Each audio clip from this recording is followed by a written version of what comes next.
baseball fans of the nation, welcome to the All-Star Game. This is Bob Elson of station WGN Chicago, speaking to you from Crosley Field in Cincinnati, where this afternoon the Mutual Broadcasting System and associated stations are very happy to bring you a running story of the 6th annual All-Star Game. I'm going to tell you for just a minute something about the picture here, and then I'm going to turn you over to Dick Bray of our mutual outlet here in Cincinnati, radio station WFAI, who's familiar with Redland Field or Crosley Field here in Cincinnati, to give you a picture of this wonderful setting we have before us this afternoon. The two things that I want to tell you is, first, that it's a glorious day. It's a bright, sunshiny day. It's one of the nicest days that I've ever seen for an All-Star Game. Last year in Washington, we had a beautiful day, but it was awfully hot. For today, the temperature is just about right, and it's a grand setting. We have a wonderful crowd, as you can imagine. And I will tell you that the starting pitchers are going to be Vander Meer for the National League and Gomez, the left-hander, for the American League. You know, the American League sort of feels that Gomez is a lucky omen for them.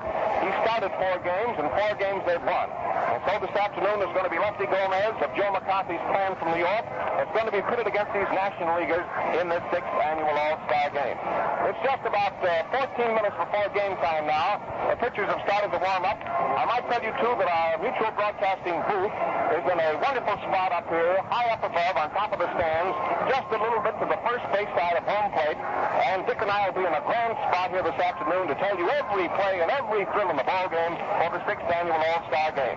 The American Leaguers are getting their workout now, and the crowd is thrilled watching the boys hit that ball to the fence. The National Leaguers and the American Leaguers for the last hour, and they were out here early to watch the batting practice, and there were many cheers as the boys on both sides hit them high and wide over the wall and into the right field bleachers. It's a grand setting for what should be a wonderful game, and I hope that you'll all be with us to follow every single play in this ball game as we bring it to you this afternoon from Cincinnati. And now, ladies and gentlemen, it's my pleasure to introduce the gentleman who I have the pleasure of being associated with on this mutual broadcasting broadcast this afternoon of this All-Star Game, Dick Bray of Cincinnati, of radio station WFAI. He's very enthusiastic about these Cincinnati Reds. He's from Cincinnati. Can give you a small story on this beautiful ballpark this afternoon, and of course the history of the game and a lot of other things that he wants to talk to you about. And so here's Dick Bray talking to you from Redland Field in Cincinnati. Well, thank you, and I'd like to say for myself that I'm more than glad to be with you too this afternoon on this mutual hookup. And thanks for the kind things you have to say about our ballpark here at Cincinnati. First of all, a bit about the record of this All-Star Game. The first All-Star Game was played in Chicago in 1933. That afternoon, the American League won by a score of 4-2. The National League has won but one of the 5 All-Star games that have been played so far. It was at Boston in 1936, and the score that afternoon was 4-3. The 1933 game was played in Chicago. In 1934, the teams met at New York. In 1935, Cleveland was having a big time up there, and they were the host city for the All-Star Game. Boston had the game in 1936, and as you well remember, Washington was the honor city last year. There's never been a sellout, they say, for an All-Star Game.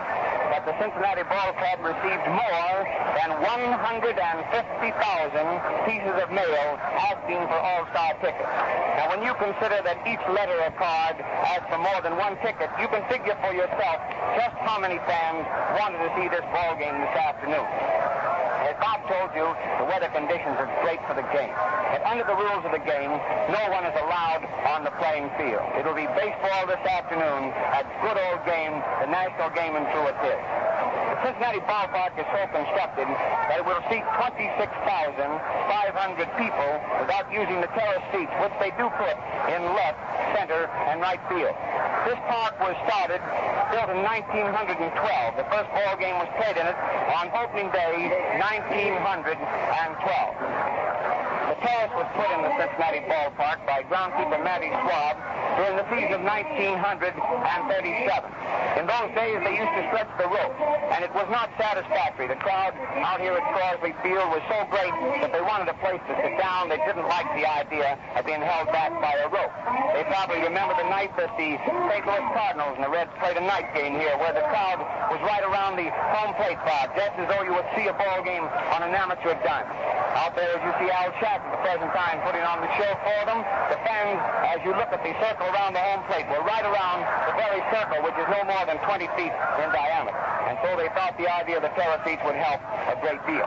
About that terrace, the National League outfielders, as you talk to them, some of them don't care much about it because it makes it rather hard in chasing a fly ball going out that way. From the ground, in front of the fences, 40 feet up to the fence, this terrace rises. It's 50 inches in height at the top, and these outfielders in the National League sometimes have quite a job getting up there. Back to the seat composition here at Crosley Field. There are 21,700 reserve seats at Crosley Field. The grandstand holds 5,200 in the lower deck and 3,800 in the upper deck. The left field pavilion seats 2,800, and out in right field, the pavilion will hold 3,128 seats. The bleachers, there are 4,500 of them out there today. It presents quite a sight. Each and every seat is filled. They put these bleacher seats on sale 6 days before the All-Star game took place. It just shows you how Cincinnatians have gone for this All-Star game. You just couldn't get a seat no matter what you cared to pay for it, even out in the bleachers. The players for the two All-Star teams today, as you probably know, were selected by the 16 managers of the two major leagues, and the fans were not included in the ballot. However, Joe McCarthy of the Yankees, and he's the manager of the American League team today, said that next year he'd like to see the public in on it, and I'm certain that those listening in this afternoon feel the very same way about it. There are 3 players out on this field this afternoon who have taken part in all of the All-Star games that have been played so far. There's Lou Gehrig, Charlie Gehringer, and Gabby Hart. As Bob Elson told you a while ago, Gomez has started 4 of the 5 All-Star games and looks very much as though he's going to start this one this afternoon, as he is warming up down here on the first base side of the diamond, the visitor's side, at the home of the Reds, and that remarkable young fellow, and he's just as fine a man as you'd want to meet, Johnny Vander Meer. In talking to Gomez, it was our first chance to meet him today. We found him to be a very likable fellow. He was just as fine as he could be to us as we just had a word to say to him on the bench. Of the 19 players who were named to the National League list for 1937, only 8 of them are on this year's team. Of the 12 who played for the American League last year, there's only 3. Bridges, Harder, and Sam West are missing from the American line. Mel Harder has never been scored on in one of these All-Star games. He took part in 4 of them, and Sam West traded recently by St. Louis to Washington. He's batting .301, but Joe McCarthy decided he was going to get along with 5 outfielders. Tommy Bridges has had a tough time of this year. That remarkable young fellow, the hero of a World Series a few years back, certainly is still a grand pitcher, and he'll be back in that farm, and they miss him here today. The selection of Johnny Vander Meer and Frank McCormick, the Red Leg rookies, means that the first time the National League has ever used a rookie in an All-Star game. There's a bit of sentiment connected with this ball game today. For 10 of the 23 National Leaguers in uniform this afternoon played their first National League game within the last 5 years. And all of the 23, except Gabby Hartnett, Mel Ott, Lloyd Wainer, and Carl Hubble, broke into the National League box scores within the last 8 years. Today, it calls back to memory an opening day at Crosley Field in 1922, when a young fellow got back of the plate, and out to the pitcher's mound walked that immortal Grover Cleveland Alexander. It was Gabby Hartnett back of the plate, and through 16 dust-covered seasons, not dusty with the record that he's made, however, Gabby Hartnett comes back today to the scene of his first Major League Baseball game. And by the way, it was the first Major League ball game that Gabby Hartnett ever watched. And now let's take away from the statistics for just a moment and turn you over to Bob Elson, as Al Shack is putting on quite a show for the fans that have assembled so far. And we'll turn it back to Bob and get the lineup for you and then come back. Come on, Bob. All right, thank you, Dick. Al Shack, who we've had the pleasure of watching many, many times in World Series and All-Star games, is putting on his great act out here before this great crowd here in Cincinnati, and he never fails to get a wonderful hand. Shack is just getting a tremendous hand from the crowd, as he has just put on one of the stunts in his particular line of tricks that he has out there on the field. He's got all kinds of them, you know, and he just amused the crowd with one of them. And now the boys are going to go to work on the infield. Here's the batting order and lineup. This is unofficial. There might be a last-minute change. Here are the umpires. They are Clem of the National. Here's the official lineup, so I'll give you that. Here it is now. So get ready to mark it down. I'll give it to you slowly. For the American League, Krivich, left field. Krivich of the White Sox, left. Geringer of Detroit, second base. Averill of Cleveland, center field. There's the first three. Fox of Boston, first base. There are the first four men now. DiMaggio of New York, right field. There you have the American League outfield now. Averill, Krivich, and DiMaggio. All right, here's the catcher, Bill Dickey of New York. He'll bat number 6 and will be back at the plate. All right, at shortstop is Cronin, the manager of the Boston Red Sox, with an average of 307. Here's a surprise. At third base is going to be Buddy Lewis in place of Red Rolfe. Lewis hitting 292 from Washington. Gomez is the starting pitcher. 6 victories and 8 defeats. So there you have the American League lineup, fans. And now here it comes for the National League. Hack of the Chicago Cubs, third base. Hack of the Cubs, third base. Herman of the Chicago Cubs, second base.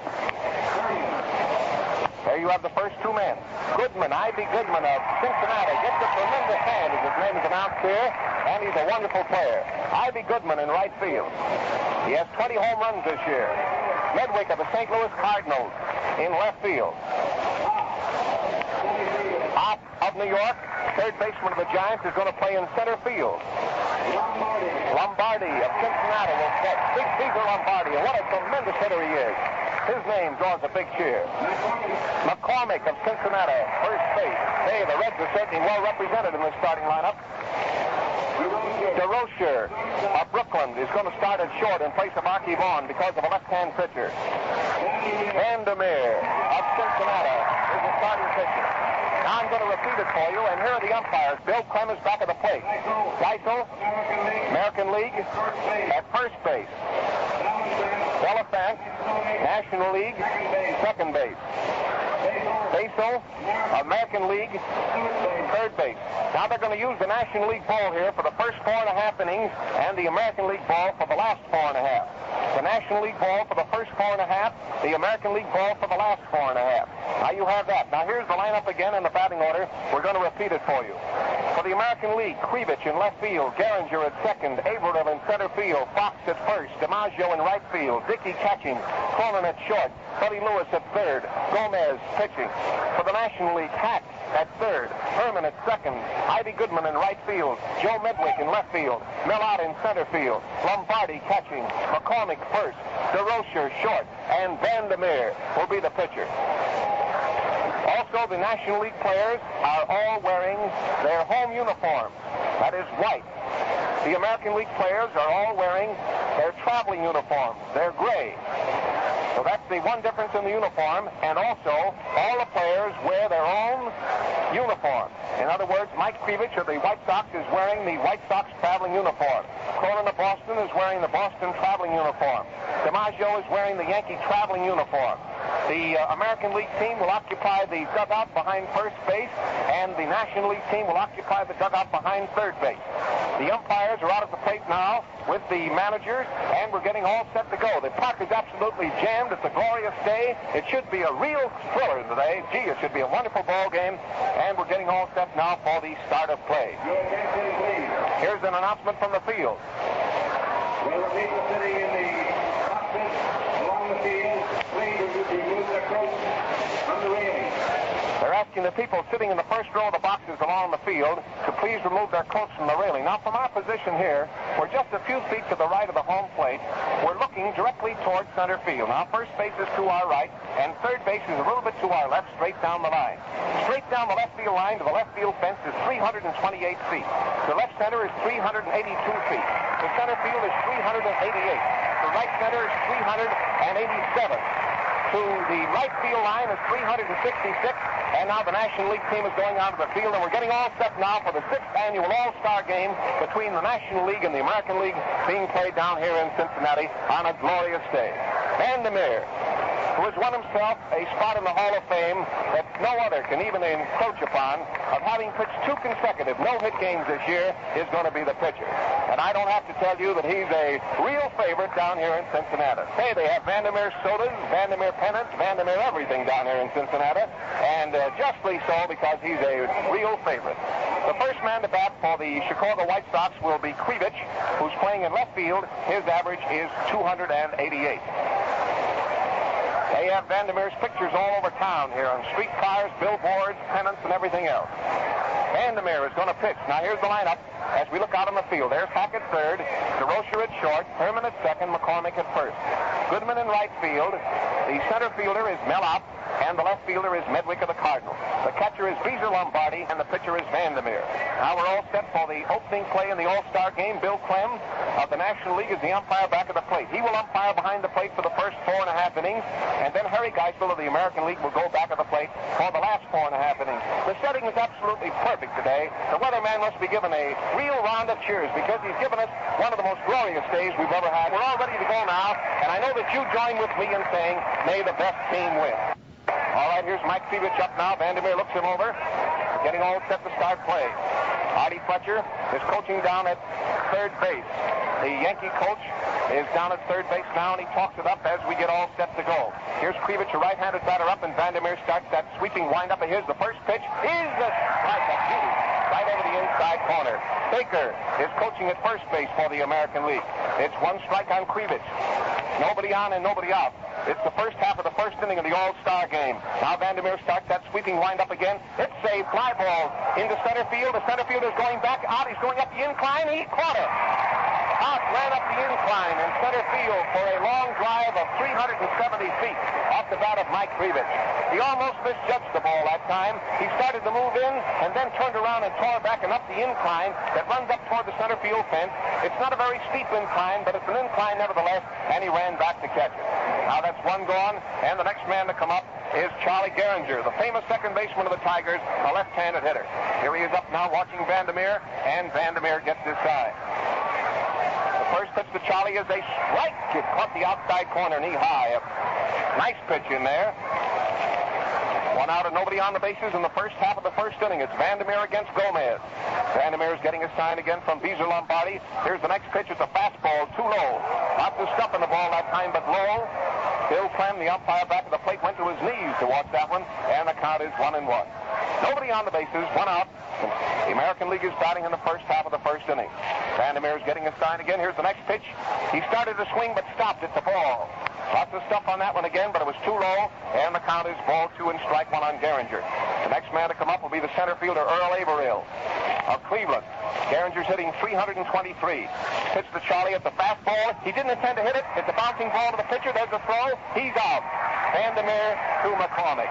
He was backing away from a low inside pitch. The ball hit the handle of his bat and bounced back to Vander Meer just a few feet to his right. He ran over and picked the ball up and threw him out. Now the next man to come up is the center fielder, Earl Averill.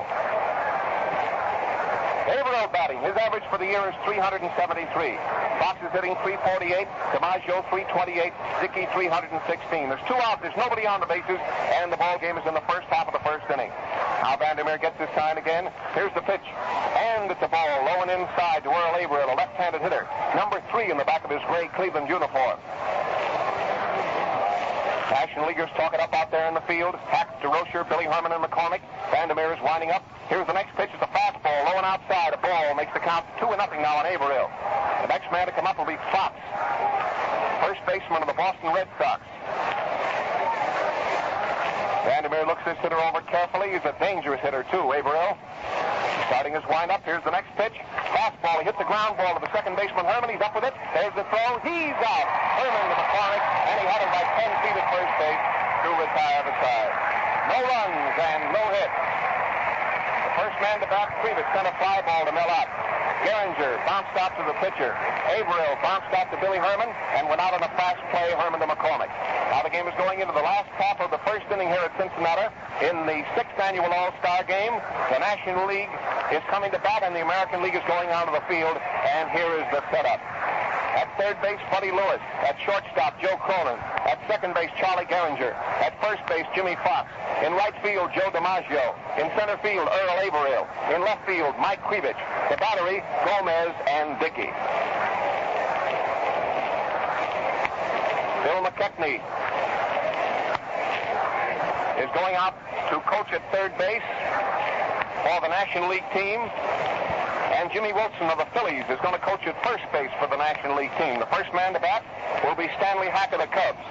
The American League, no runs and no hits for the first half of the first. And now the National League coming to bat. Hack hitting .322, Herman .264, Goodman .337, Medwick .342, Lombardi .360, McCormick .333, DeRocher .263. The first man to bat is Stanley Hack. There's a bleacher out in right field, remember. There's no stand in center field and no stand in left field. The scoreboard is in left center. A bleacher in right field, and it's a long swat out to that right field stand, 366 feet. To the left field fence, in the corner is 328. In left center is 382, and that's a pretty long swat, too. Stanley Hack is facing Gomez now as we start the last half of the first inning. Gomez is getting his sign. Here's the first pitch to Hack. It's a foul up into the upper deck behind third base. Fouled strike on Hack. American Leaguers talk it up out there in the field. Buddy Lewis, Joe Cronin, Charlie Gehringer, Jimmy Fox. Hot the pepper on both sides. Gee, what a ball game and what a setting. Gomez is getting his sign again. Here's the windup in the next pitch to Hack. Fastball, he busted foul up into the stands to the left. Up into the upper deck. It's 2 strikes. 2 strikes on Stanley Hack. Gomez takes a look around the infield now. He has his glove off and he roughs the ball up in his hands. He has the batter in the hole with a 2-strike count on him and no balls called. And he takes his time very nonchalantly. He looks around the infield and the outfield. And again he turns around now to face the batter. It's the leadoff man and third baseman. Here's the pitch. A slow curve, and he fouled it up into the box seats to the left. And the count is still 2 strikes on Hack. Remember the National League umpire, Bill Clem, is back at the plate. There was a scramble for the ball over there, and one of the ushers got it, and that was the reason for that slight boo that you heard. Gomez is winding up. Here's the pitch. It's a hit right over the shortstop's head. They hit him to left field for a Hack. Here's the throw in from Krivich to Cronin, and Stan stops at first. There's the first hit of the ball game, a single over the shortstop's head by Stanley Hack.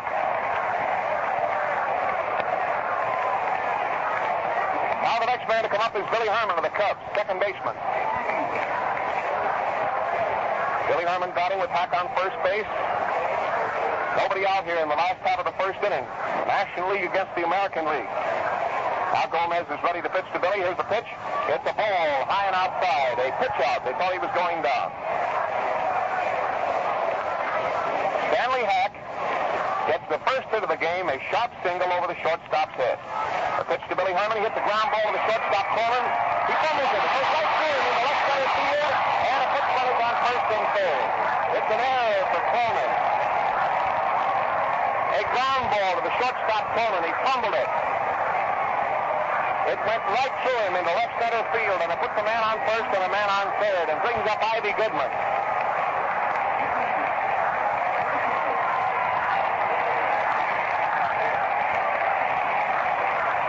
That's an error. Puts a man on first and a man on third. Cronin was so anxious to start a double play that time that he forgot to pick the ball up.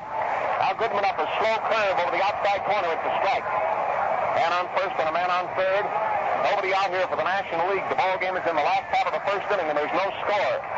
Here's a fastball. He swung hard and fouled at that time back into the screen, and it's 2 strikes on Ivy Goodman.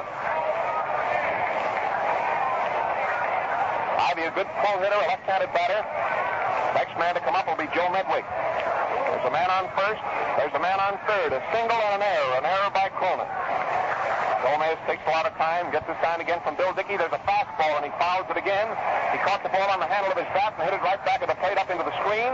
And the count now is still 2 strikes on Goodman. takes a look around the infield. Third baseman Buddy Lewis said something to him. Gomez is getting his sign again. The next pitch is a curve, a slow ball outside, a slow curve, and it was too far outside. It's a ball.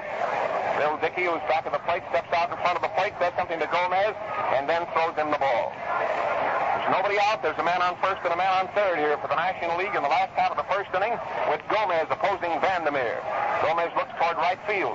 Turns around now again and faces the hitter. Goodman stepped out of the batter's box to dry his hands a bit, and now he's getting up in there again.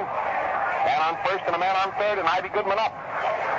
Gomez is getting his sign. He's all ready. Here's the pitch. Fastball. He hits a foul. It's coming back and going into the screen, and the count is ball 1 and strike 2 on Ivy Goodman. The next man to come up will be Joe Medwick, and then the center fielder, Mellott.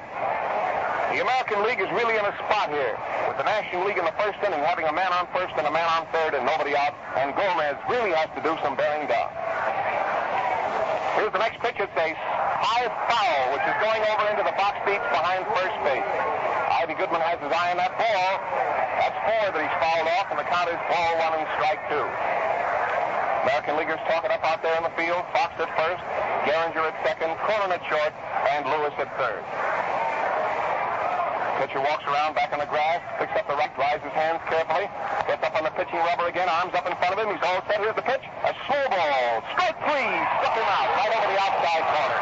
Gomez threw in a slow ball, a strike right over the outside corner, and Goodman is out on strike. The next man to come up is Medwick. Ivy Goodman was fooled with a slow ball over the outside corner, knee high for strike 3.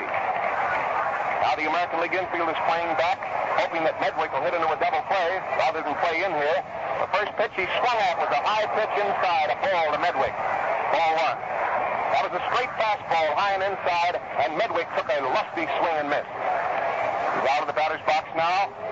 Now he's stepping up toward the plate. He's in the batter's box. He taps his bat on the plate, and Gomez looks him over again. A man on first, a man on third, and 1 out. There's a long fly ball. Way back in the center field. The center fielder should get up, and a run will come in. Here's the throw back into the infield. The runner scoring from third base, and the National League leads 1-0. Medwick hit a long fly ball to the center field, and Averill backed up and pulled it down, threw the ball into second base. There was no play at the plate. The runner from third base scored standing up. The National League leads 1-0. The next man to come up is Mellott.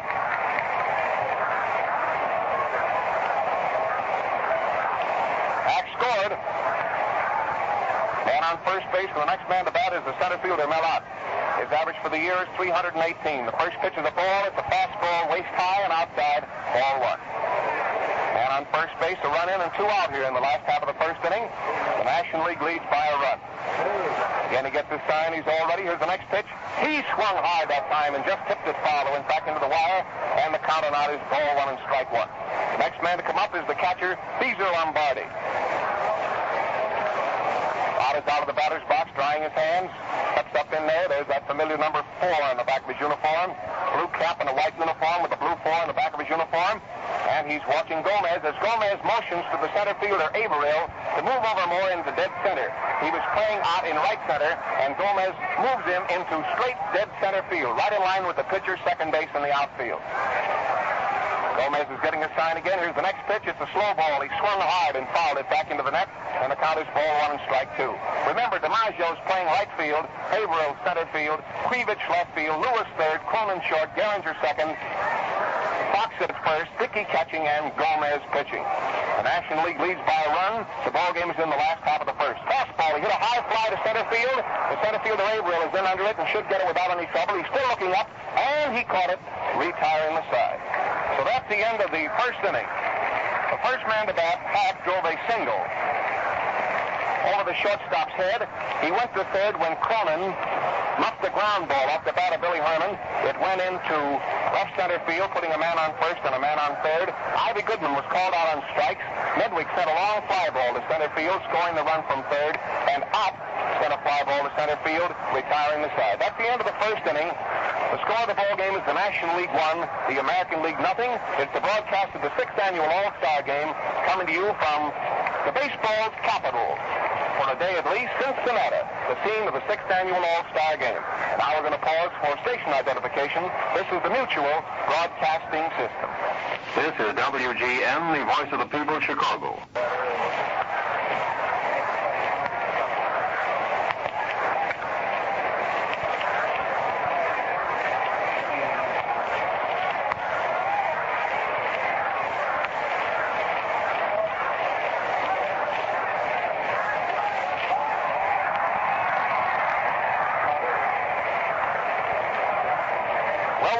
first half of the second inning now, the All-Star game, and here's Fox, the first baseman, up. The first pitch to him was a called strike. It was right around his knees. Vander Meer is ready. Here's the next pitch. It's low and outside. It sent Lombardi to his knees to keep the ball from getting away from him, and the count is 1-1. The American League is a run behind as they start the first half of the second with Fox up, DiMaggio coming next, and then Bill Dickey. Vander Meer winds up again. Here's the next pitch. He hits a high fly into left field, down the left field line. The left fielder, Medwick, is getting over. He's still following the ball in foul territory. He couldn't get it. It was a high foul fly that Medwick followed but couldn't get. He made a long run for the ball, and back near the fence, he ran into the corner. From the left field line, there's a space of about 35 or 40 feet between the left field line and the railing of the box seats. In other words, there's a lot of foul territory out there for a left fielder to run into. He was fouling that ball. There's a pretty strong wind out here blowing. No air at all on it. And the count is ball 1 and strike 2. He didn't touch the ball at all. Fox is batting. The first man up. There's nobody on and nobody out. The National League leads the American League 1-0. There's a ball that's too low that time with a lot of stuff on it, and the count is 2-2. Vander Meer shot his fist into his glove as though he figured it should have been called a strike. Count is 2-2 now on Fox, the first baseman of the Boston Red Sox. Vander Meer is starting his wind-up again. Here's the next pitch. It's a swing, and he struck him out. Fox swung that time with a fastball and struck out. He went all the way around trying to give that ball a ride and missed it. The strikeout of Fox. Vander Meer, you know, leading the league pitchers in strikeouts. Here's the right fielder, Joe DiMaggio. He's hitting 328, a right-handed batter. Vander Meer is getting his sign. Here's the pitch.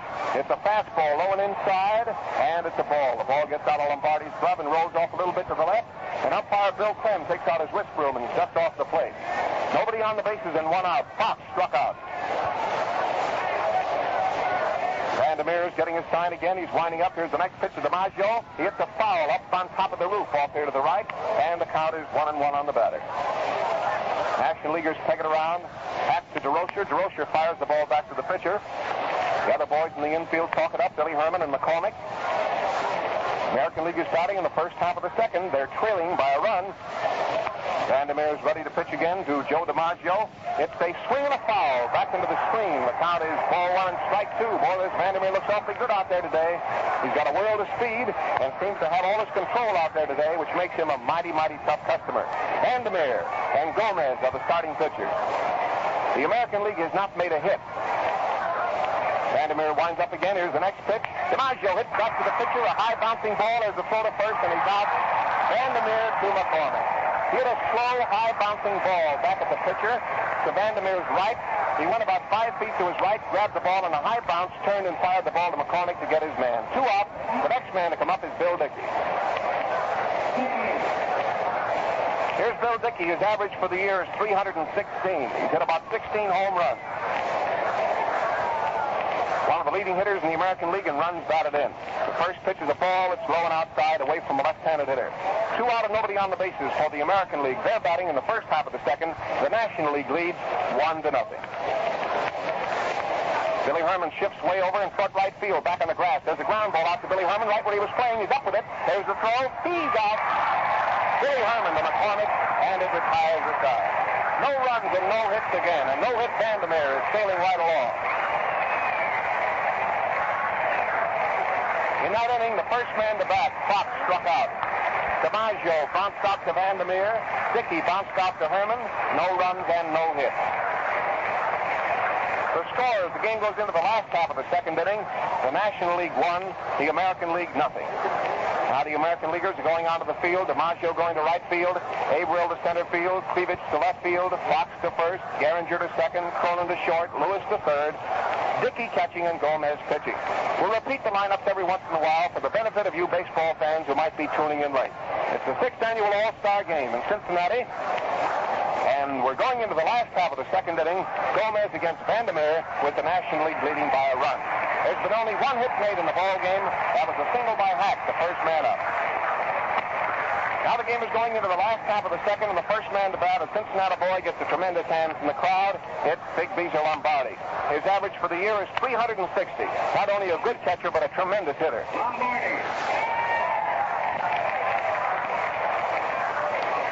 In fact, I was was talking to Bill Terry last night, and he said something like this: I think I'll leave Lombardi catch the whole game and just see how the American League can get him out, because we can't.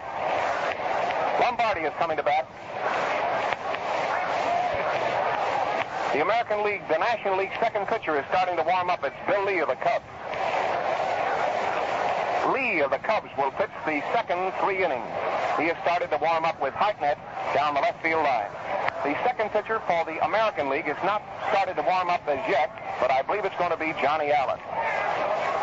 Here's Lombardi up at the plate now, and Gomez gets the sign. Here's the pitch. It's a fastball, too low, ball 1. Nobody on, nobody out. Last half of the second inning, and the score is the National League 1, the American League nothing. The American League has not made a hit off of Vander Meer. Gomez is getting his sign. Here's the windup in the next pitch. It's a fastball. He hits the ground ball to the third baseman, Buddy Lewis. A big bounce. He gets it over to first base, and he's out. Lewis to Fox. He hit a high-bounding ball to the third baseman's left. Lewis speared the ball and threw the ball across the infield to get his man. Lewis to Fox on an easy play. Now the next man to come up is the first baseman, McCormick, a first-year man with the Cincinnati Reds who has made a very impressive record. His average is 333, and he's driven in over 60 runs. McCormick batting, a right-handed hitter, facing lefty Gomez. Here's the pitch, a fastball. He hits a high pop fly in the infield, right close to second base. Gehringer's getting it. The ball is at the second base side of the bag, and Gehringer takes it easily for the second out. A high pop-up off the bat of McCormick is taken by Charlie Gehringer for the second out. That's 2 gone now in the last half of the second. Here's the famous ex-Cardinal shortstop, Flippy DeRocher, who is really the guiding spirit of the famous Gas House gang of the St. Louis Cardinals that we watched for so many years with the St. Louis Cardinals. Now the shortstop of the Brooklyn Dodgers, a right-handed hitter. He's batting with 2 out and nobody on for the National League in the last half of the second. A fastball is into the dirt, and it's ball 1. DeRocher batting. Gomez puts his glove under his arm and takes a look around the infield to see how everything's set out there. Boys are all ready. They talk it up and shout words of encouragement to him. Gomez is getting his sign. Here's the pitch, a fastball inside. Lippy swung and caught the ball on the handle of his bat. It was a foul, and it's 1-1. DeRocher batting. National League shortstop. He's facing lefty Gomez.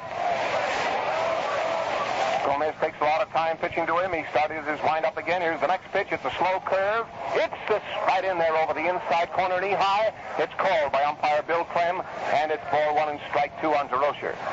Gomez has started a long sweeping windup this time. Here comes the next pitch. It's a fastball in too close to a right-handed hitter. It forced him right out of the batter's box, and the count is 2-2 on the batter.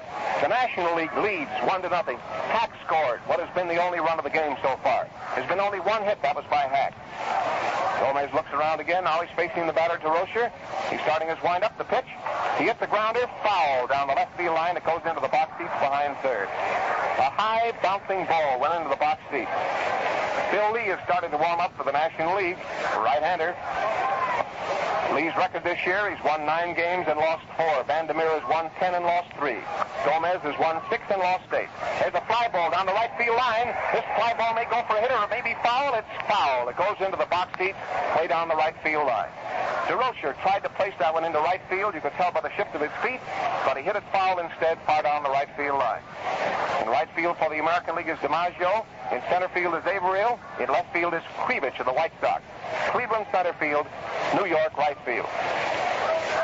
Around the infield, Buddy Lewis, Joe Cronin, Charlie Gehringer, and Jimmy Fox. Gomez is winding up again. Here's the next pitch. It's a slow curve. He hits the ground ball to the shortstop. Cronin's up with it. There goes the throw. He's out. Short to first, and it retires aside. Cronin to Fox, and it's no runs and no hits. Well, that's the end of the second inning. The All-Star game in Cincinnati. National League is going out of the field now, and the American League will come to bat trailing by a run. And the first man to come up is the gent who made the error in the first inning, Joe Cronin, the Boston manager and shortstop, who has an average of 307. Then will come Buddy Lewis with an average of 292, and then the pitcher, Gomez.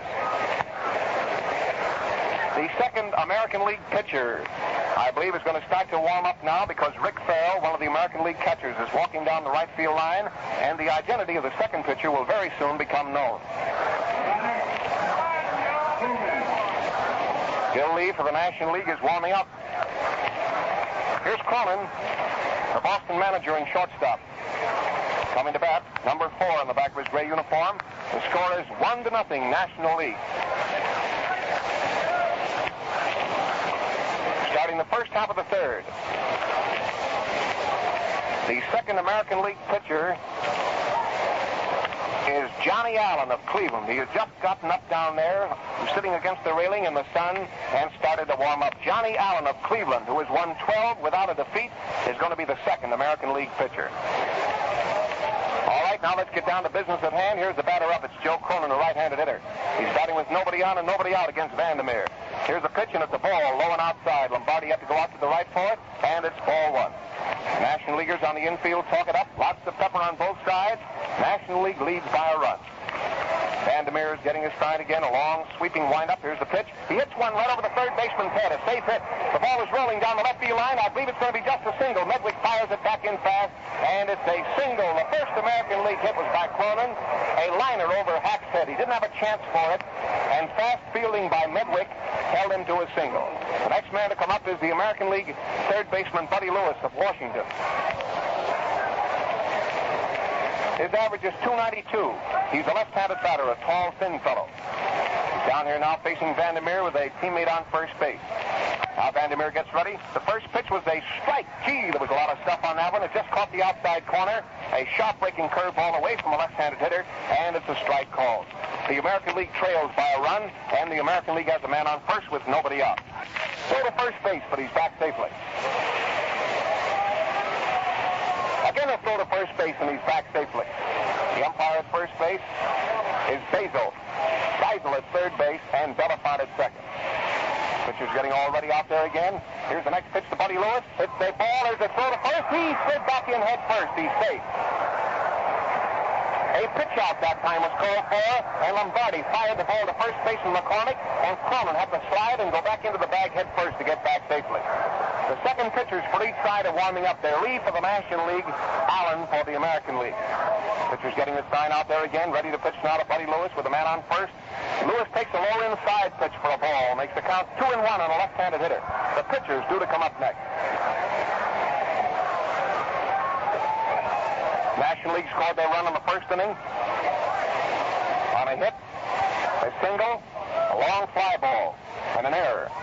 Here's the next pitch, and he swings and hits one way down the left field line, a foul ball for Buddy Lewis, and the count is 2-2 on the batter. New ball is tossed into the game. The National Leaguers peg it around. Hack to DeRocher. DeRocher is walking in behind the pitcher and throwing him the ball now, and then goes back to his position at short. In left field is Medwick. In center field is Mellott. And in right field is Ivy Goodman. That's the picture here at Cincinnati. The ball game is in the first half of the third. Now he's ready to pitch again to Buddy Lewis with a man on first base and nobody out for the American League. Here's the pitch. He swung hard that time and fouled the ball. And the count is still 2-2 on the batter. Again, a new ball is tossed around a bit, and then back to the pitcher, Vander Meer. The starting pitchers, remember, are Vander Meer and Gomez, and they are both left-handers. Vander Meer gets the sign out there again. He's ready now. Man on first has a short lead off. Watch it now. Here's the next pitch to Lewis. It's a swing and a foul up into the upper deck behind third base. From the shift of Buddy Lewis's feet, it looks as though he is trying to hit that ball down the left field line. It looks very much as though Lewis is trying to hit the ball in the left field. He did foul 3 times up into the stands behind third base. Vander Meer is getting his sign again. A left-hand hitter, Lewis, is up at the plate with Cronin on first base. The next pitch is a ball rolling outside. Ball 3 makes it 3-2 now. Now the National League infielders move in a bit behind the pitcher and talk to Vander Meer. Now they're backing up again. Hack, DeRocher, and Billy Herman. McCormick, of course, stays over at first base because there's a man on first, Cronin. He drove a sharp hit over Hack's head. Vander Meer takes his time out there again and gets all ready to pitch again to Buddy Lewis. A left-handed hitter, he swings and hits a high fly into center field. If the center fielder Mellott should have no trouble with, he's way back, but he's under the ball, and he has it for the first out. Buddy Lewis hit a long fly ball into right center field, about 375 feet from the plate. It was caught by Mellott for the first out. Now the next man to bat is the Yankee pitcher, Gomez.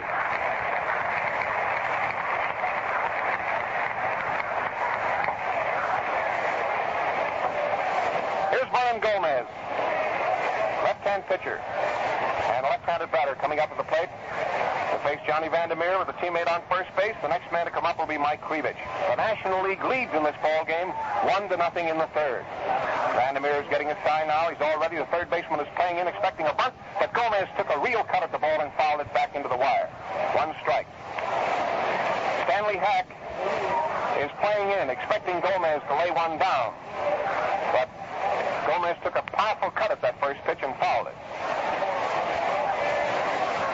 Tying runners on first base for the American League. As Vander Meer gets his sign out there again, he's allowed only one hit. That was by Cronin. Here's the next pitch. He swings and hits a high bouncing ball. The pitcher's going to get it over to first base. He's out. Pitcher to first. It was a ball that bounced in front of the pitcher, went high in the air, and the pitcher had to wait for it to come down, so there was no chance to get the man going to second. It brings up the leadoff man, Mike Krivich. The tying run is on second base now with 2 out, and the ball game is in the first half of the third. You had that take correctly, I hope. It was a ball that bounced in the dirt in front of the pitcher. Man to back Cronin, singled over Hack's head. Buddy Lewis sent a long fly ball to Mel out in center field. Gomez bounced out to the pitcher. Krivich hit a pop fly into short right field that was caught by the second baseman, Billy Herman. That's the end of the first half of the third inning, and now the ball game is going into the last half of the third with the score 1-0 in favor of the National League. The National League scored their run in the first inning on Hack's single, an error, and a long fly.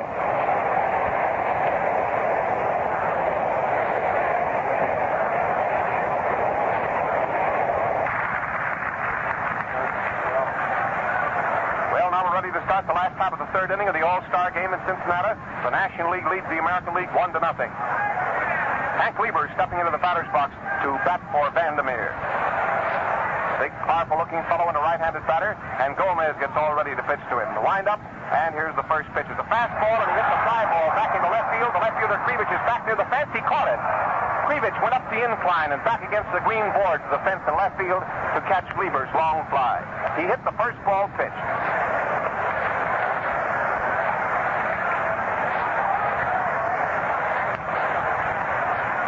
Brings up the leadoff man, Hack. He has the only National League hit. Cronin has the only American League hit. The game is in the last half of the third inning, and the National League is ahead 1-0. There's an attempted bunt. He pops one up into the air, but nobody can get to it foul. It's way over near the railing. Gomez was chasing the ball. An attempted bunt by Hack. He popped it foul, but popped it so far away it went into the lower box seats, and it's a foul strike. Now the new ball is tossed out, and the American Leaguers peg it around from third to short to second to first, and then back to the pitcher, Vernon Gomez.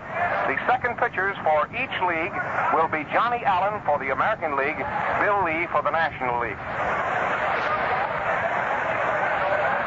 Here comes the next pitch to Hack. It's a slow curve. He hits a bounding ball to Gehringer. He's up with it. There's the throw. He's out. Gehringer to Fox. 2 gone. Hack hit a low bounding ball right at the second baseman, Gehringer. He picked it up and threw it over to first base easily in time to get his man. Now the next man to come up is Billy Herman, second baseman of the National League. The first time up he was safe on an error by Cronin. It was that error that cost the American League a run. Here's the pitch to Billy Herman. He swung hard, and Herman, holding his bat very short, took a very hard swing at the first pitch over the inside corner right around his shoulders. He fell down. He swung so hard he lost his balance, and there's 1 strike. There's 2 out. There's nobody on the bases. The game is in the last half of the third. The National League leads the American League 1-0. Here's the pitch. It's a slow curve into the dirt. A ball. The count is 1-1. The ball bounces away from Bill Dickey. It goes over about 10 feet to the left of the plate, and Goodman picks it up and tosses it back to him. Charlie Gehringer, the second baseman, takes a look back at the center field. Trent. Now he turns around, facing the batter again. There's Fox at first. There's Cronin at short, and Buddy Lewis at third. Here's the pitch. It's a ball low inside, very close to a right-handed hitter. And Billy Herman takes his cap off and mops his face with his sleeve, pulls his cap down firmly on his head, and gets back into the batter's box. There's 2 out for the National League. Nobody on the bases. The game is in the last half of the third. There's a fastball, a little bit low and outside. A ball makes it ball 3 and strike 1. 3-1 now. As yet, there has not been a base on balls in the game. Count is ball 3 and strike 1 on Billy Herman as Gomez gets the sign from Bill Dickey. Here's the next pitch. It's a strike right across his knees, and the count is ball 3 and strike 2. Right now, they're using the National League ball. They'll use that ball for the first 4.5 innings, and then the American League ball. Gomez is winding up again. Here's the next pitch. It's a bouncing ball into left field. A hit for Billy Herman. A bouncing ball between third and short into left field. Hit hard. Went right between Buddy Lewis and Joe Cronin. It's a safe hit for Herman, and it's the second National League hit. Well, the Cubs doing pretty well. They have both of the National League hits. Of course, being from Chicago, I suppose I should holler a little bit louder there. Well, there's a man on first base, and now here's Ivy Goodman up at the plate, a left-handed batter. The pitch, a slow curve, the ball. It went into the dirt. Dickey went to his knees to keep the ball from getting away from him or getting past him and letting the runner get to second base. Goodman is batting. The first time up, he was a strikeout victim. He was called out on strike. The second pitchers will be both right-handers, Lee, and there's a long fly ball down the right field line. Right fielder's chasing it in foul territory. I don't think he can get it. He put out a glove, but he didn't get it. He ran into the railing going for that ball. A nice try by DiMaggio, but he couldn't get it, and the count is 1-1. Ivy Goodman hit a long fly ball down the right field line that DiMaggio tore over the foul line for, but couldn't reach. He ran into the railing in front of the box seats, about 350 feet away from the plate, but couldn't get the ball. The count is 1-1. We've had left-handers starting the game. The next 3 innings will have right-handers. Next pitch is a fastball, and Goodman took a wicked cut that time and hit the air. 2 strikes. It was a fastball over the outside corner, waist high. Gomez is keeping the ball outside, away from a left-handed hitter, Ivy Goodman, who is a good hitter. Man on first base and 2 out with a count of ball 1 and strike 2. There's a ball. He crossed him up that time and threw an inside pitch around his knees, but it was too close, and the count is 2-2. Ball 2, strike 2. The American Leaguers talk it up out there in the infield. The National League leads by a run. The game is in the last half of the third. Here's the pitch. He hits a high foul fly in the stands. It's going off behind first base up into the upper deck, and the count is 2-2 on Ivy Goodman. Ball game is in the last half of the third here at Cincinnati, the 6th annual All-Star game, and it's a real thriller. The hometown boy, Vander Meer, made good in a big way before the home folks. He allowed these American Leaguers only 1 hit. A throw to first base by Gomez. The runner's back safely.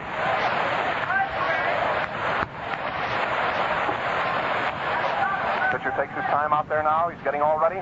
Here's the next pitch to Goodman. He hits a high pop fly in the infield. The catcher, Bill Dickey, is under it, just about 10 or 15 feet down the first base line. It looked like it was coming down fair, but the strong wind blowing out here today blew it foul, and Dickey caught it 15 feet from the plate toward first base, 5 feet outside the line in foul territory to retire the side. No runs and 1 hit. That's the end of 3 innings of the All-Star game in Cincinnati. The scores: the National League 1, the American League nothing. All right, ladies and gentlemen, your play-by-play announcer for the next 3 innings will be Dick Bray of station WSAI in Cincinnati. All right, Dick, tell them all about it. Thank you, Bob. And Charlie Gehringer comes up. He'll be the first batter to face tall Bill Lee. Bill comes in with his first pitch. It's low for ball 1. Charlie Gehringer, just about as smooth-looking ball player as he is out on the field, does things very easily. Bill Lee taking his wind up. Lombardi still giving him the signs. The pitch comes in high for ball 2. And the first 2 pitches to Charlie Gehringer have missed the mark. Gehringer stands deep in the batter's box, which is 6 feet long and 4 feet wide. Deep in the batter's box, waits for the pitch and takes it for a called strike. Lee gets his fastball above the knees on the inside corner. Gehringer, that's behind him. He doesn't waste any motion at the plate. Bill Lee pitches. It's outside, and it's ball 3. And now Lee is behind the batter, Charlie Gehringer. Score 1-0 in favor of the National League. Bill Lee goes back with his wind-up. The pitch comes in and misses for ball 4. Charlie Gehringer walks to first base. And as they say in baseball, when you walk the first batter, sometimes he comes home to roost. Earl Averill of Cleveland, who takes a very peculiar stance in the batter's box, one that we're not used to looking at here at Cincinnati. He gets far in the front of the box. He gets as close to the pitcher as that box will allow him. Must be a good one because he can face that ball. Off first base is Gehringer. The pitch is inside for ball 1. Averill looking down at third base. Artie Fletcher of the Yankees is doing the coaching. And in this ball game, the same as they do in the regular scheduled games, they have their signs to hit and to take. And Bill Clem comes out to look at the batter's box where Averill was putting the foot. Earl's right foot is in the front part of the batter's box. His left foot about even with the front of the home plate. Off first base is Charlie Gehringer. There's no one out. Bill Lee ready to pitch, and it's strike 1. He tries his curveball, gets it on the outside corner above the knee. Averill, a rather nervous type batter. He doesn't stand still on the plate. He moves around. However, when the pitcher gets ready, he's ready. Here comes Lee's pitch. It's wide for ball 2. And And when we say a nervous type batter, we mean the type of batter that doesn't just stand there with that nonchalant attitude. Earl moves around. That is the meaning of our interpretation of his batting stance. Bill Lee all set. They're playing Aber over into right field, a full hitter. And foul ball. Strike two. The pitch was on the inside, and Earl pulled it down the first base line. Johnny Allen continues to warm up in the bullpen back of first base with Rick Farrell, the catcher of the Washington Nationals. Carl Hubble is starting to warm up for the National League. The pitch, and it hit a fly ball into short center field. Into left center field, Joey Medwick comes over, gets in front of Mellott, and makes the catch. And Joe Medwick, who knows a bit about playing this outfield here at Cincinnati, the ball was hit just to the left of second base, but the sun at Crosby Field beached over towards right field, and Joe probably figured that by going over towards center field, he could get the sun off his shoulder and make the catch easier. And here's the powerhouse from the American League, Jimmy Fox. Jimmy swings at the first pitch and misses with strike one. Very likable fellow. We saw him for the first time today.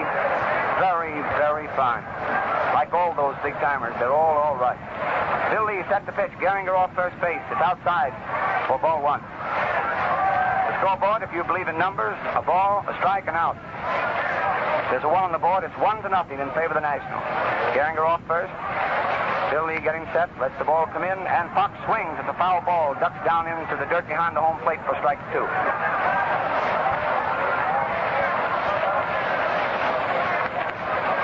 Johnny Allen has decided he's warmed up enough. Any fellow that's 112 and lost none, he's warmed up before he gets here. Well, Bill Lee all set to go. Billy Herman, the second baseman, playing over near the bag. Gehringer's off first. The pitch is hit down toward shortstop Leo DeRocher. The bat was broke. The throw to second, and Gehringer is forced at second base as Jimmy Fox breaks the bat, and a fielder's choice. The ball thrown by Leo DeRocher over to second baseman Billy Herman. He erases Charlie Gehringer. And we're just wondering how many of the listeners to Mutual Account today are keeping score. If you are, the play as we scored in baseball is Gehringer out, the shortstop number 6, the second baseman number 4. Well, here's Joe DiMaggio with Jimmy Fox on first. Joe takes a pitch inside, just catches the inside corner for a strike. It's one strike on the pride of those Yankees up New York way. Fox takes a short lead off first base. McCormick holding the inside corner against him. Lee pitches, and Joe swings and misses at a curveball. Strike two. Fans in a jovial mood. This has been a big day for Cincinnati. They've enjoyed seeing these American League stars coming over here today. It's two strikes. Bill Lee way out ahead. Jimmy Fox still off first. DiMaggio takes the third strike.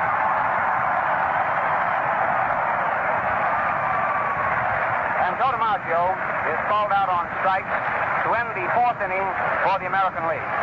There were no runs, no hits. There wasn't an error made. In fact, there's been but one error made in the ball game, and that was by Joe Cronin, the shortstop for Boston, who's playing shortstop today. However, in this fourth inning, the American League had one man left on base, Jimmy Fox. It's 1-0 as the National League comes to bat in the last half of the fourth inning. The first batter will be Joe Medwick. He'll be followed by Mellott and Ernie Lombardi. You know, as we announced this lineup today, Bob, I'm speaking to Bob Elson here to my side and to you at the same time, how a manager would feel if he was to wake up in the morning and find a lineup facing like these two managers. How would you feel if you were the manager, Bob? Oh, I'd feel pretty good, Dick. I should say they've got the finest baseball ivory in the world out here in front of us today. And now we're ready with Johnny Allen of Cleveland coming out to the pitching mound. Johnny's a tall, right-hand pitcher. Lefty Gomez went 3 innings of this ball game. He allowed 1 run, 2 hits. He struck out 1 man.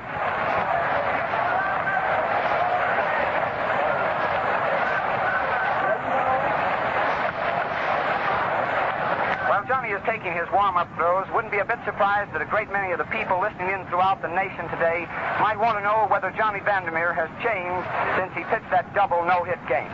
Well, When he returned to Cincinnati on the Friday, they had the big reception. We met him at the depot and took him to breakfast. The first thing he wanted to know, could we still have that boat ride we talked about before he pitched the first no-hit game? That's Johnny Vander Meer, just a likable kid. And here's another fellow at the home plate. A youngster, yes, sir, quite a ball player, too. In fact, all you have to say, they're all ball players out here today. Johnny Allen, picking up the pitching duties for the American League, is facing Joe Medwick with the score 1-0 in favor of the National League. The first pitch is outside, and Joe takes it for ball 1. It was a fastball, waste time, missing the outside corner. Jimmy Wilson of the Phils coaching down at first. Bill McKechnie, the Reds, at third. Allen takes his windup. Again, the pitch is outside, and Joe takes it for ball 2. They pitch Joe Medwick outside. Joe, however, is considered to be a pull hitter. The outfield of the American League considers him such. They're pulled over into left field. Allen comes outside low, and it's ball 3. 3-0. Johnny kicking the dirt a little in front of the pitcher's mound. DiMaggio's pulled over into right center field. Abrams a bit to the left side of second base as we look at it from the press box. Krivich is over towards the foul line and left. The pitch, a fastball, strike 1. It's 3 balls, 1 strike on the Cardinal slugger. Johnny Allen stays right on the pitcher's mound, puts his right foot on the far side of the rubber, lets his arm go back, comes in, Joe swings and fouls it into the stands behind first base. 3-2. No break for the fans there. The ball hit a iron support and bounced right back onto the field. Joe stepped out of the batter's box for just a moment, said something to Bill Clem. Bill Dickey joined in the conversation. Now we're ready to go. Allen's arm is back of him. The pitch comes in. Joe swings at the foul ball that comes onto the netting right on the press box. Almost into the press box. The count remains the same, 3-2. On the first batter for the National League in the last half of the 4th inning with the National League in front, 1-0. Rick Farrell, mighty catcher, back of the plate, gives a sign to Johnny Allen. Johnny pitches. It's a fly ball hit over the infield. Anyone on the infield can take it. Jimmy Fox shields his eyes with his glove and takes it right near the pitcher's mound, midway between the pitcher's mound and second base. And Medwick is out. More than Jimmy looked into the sun, he knew that he had to do himself some good with that glove.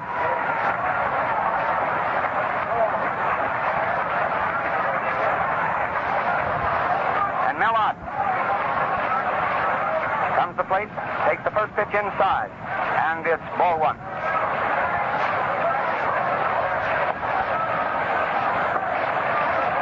Bill Dickey back of the plate. We may have mentioned Rick Farrell here a moment ago. Bob just said it was Rick Farrell walking in, looking at him, and we said Farrell. The second pitch to Mellott comes inside for ball 2. It's 2-0. And Mellott looks down at first base coach Jimmy Wilson. Jimmy looked at Mel, then walked away. That might be a sign. They've changed these signs all over today. You can count on that. There's one away. There's no one on base, and Mellott, the count is 2-0. 2 balls, no strikes. Johnny Allen set to go. Comes in with a pitch, and Mel swings at the long fly ball to right center field. Earl Averill goes back. He can't get it. It hits the fence in right field. It bounds away. Out is around first. He heads for second. He keeps going at second base and pulls up at third with a triple.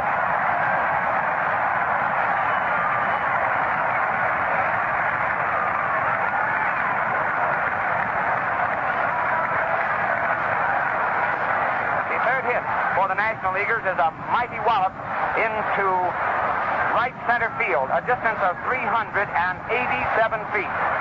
It went into the corner where the wall of the bleachers meets the center field wall. It was a mighty poke. That fella has a lot of power. There's one away. Mellott to third base, and the batter is Ernie Lombardi. Johnny Allen comes in. Lombardi swings and fouls it for strike 1. The infield for the American League, Jimmy Fox, is pulled up on a direct line with second base. So is Charlie Gehring.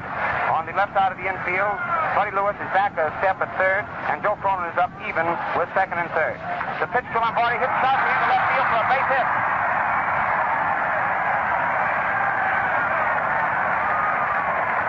And Mellott comes in to score from third base as Ernie Lombardi singles sharply into left field.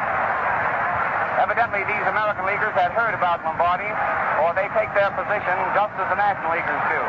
When Lombardi's at bat, the infield ordinarily moves out towards the outfield. Buddy Lewis is back to step. The score 2-0. Frank McCormick comes to bat. The National League, of course, in front. Lombardi's at first. Johnny Allen takes Dickey's sign, pitches. McCormick swings. It's a foul ball that ducks off the bat behind the dugout on the first base side of the diamond. 1 strike.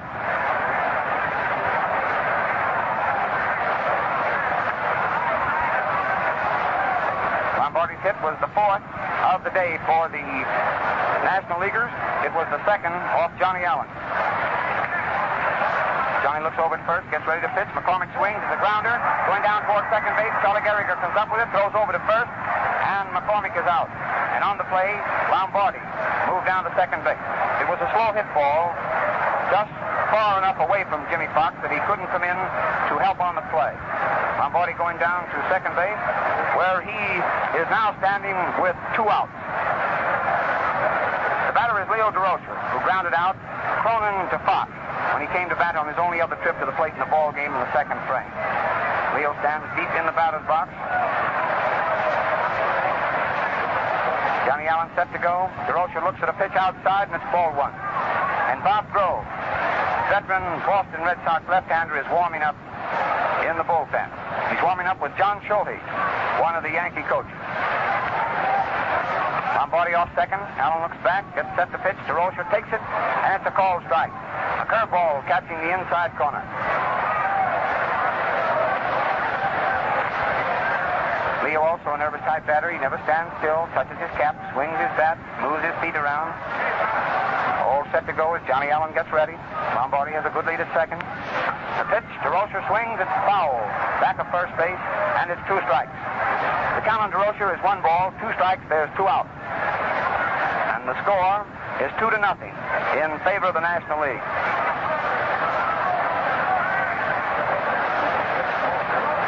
Johnny Allen looks up in the air. There's been airplanes flying around here all day, just taking a little peek at what's up in the sky, then puts his right foot on the rubber, gets ready to go. DeRocher set at the plate. Dickey comes out of his crouch. The pitch, and DeRocher swings and misses for strike 3. That's the 3rd out. However, before the National Leaguers were retired, here in the last half of the 4th inning, they scored 1 run on 2 hits. There wasn't an error made, and there was 1 man, Lombardi, left on second base.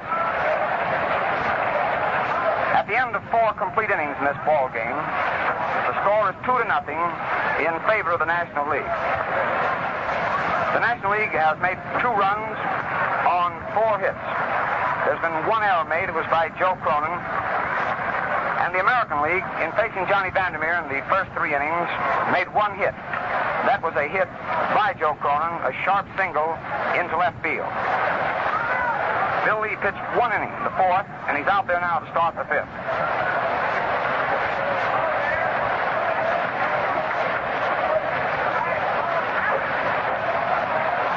Took Ernie Lombardi a little time to come out of the dugout. The big fellow never moves around very fast.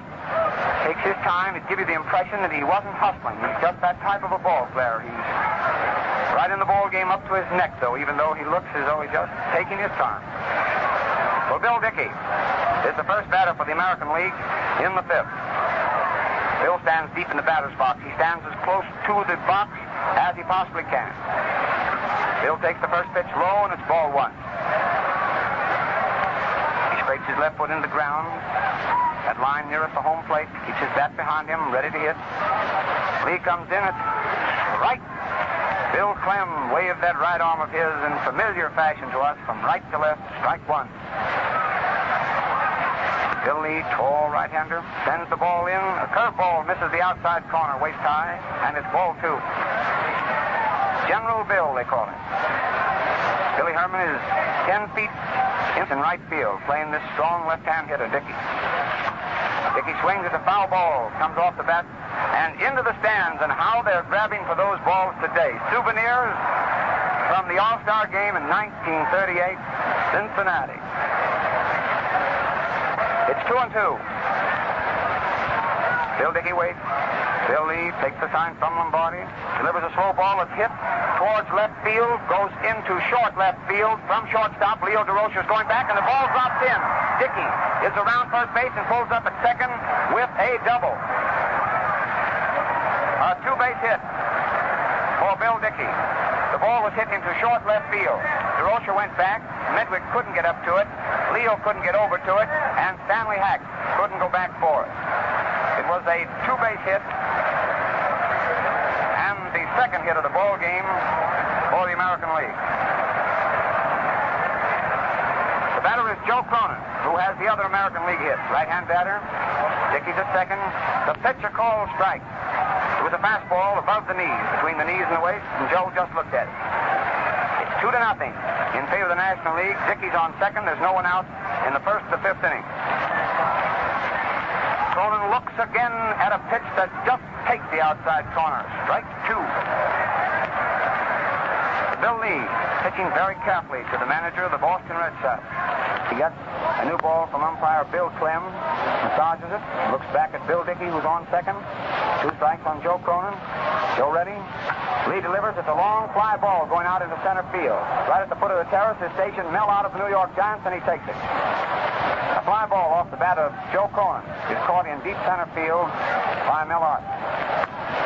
Now that's one away for the American League, and Dickey still on second. We're going to let you hear the noise first and then imagine what happened. Lou Gehrig, one of the greatest of all time, is batting for Buddy Lewis, and what a hand he's receiving. Lou Gehrig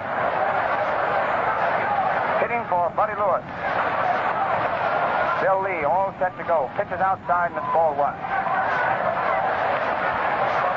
See the big smile on Larrapin Lou as he walked up to the plate. He takes the stance in the batter's box, faces third base, pulls his foot towards right field a little. Takes a pitch that's ball two.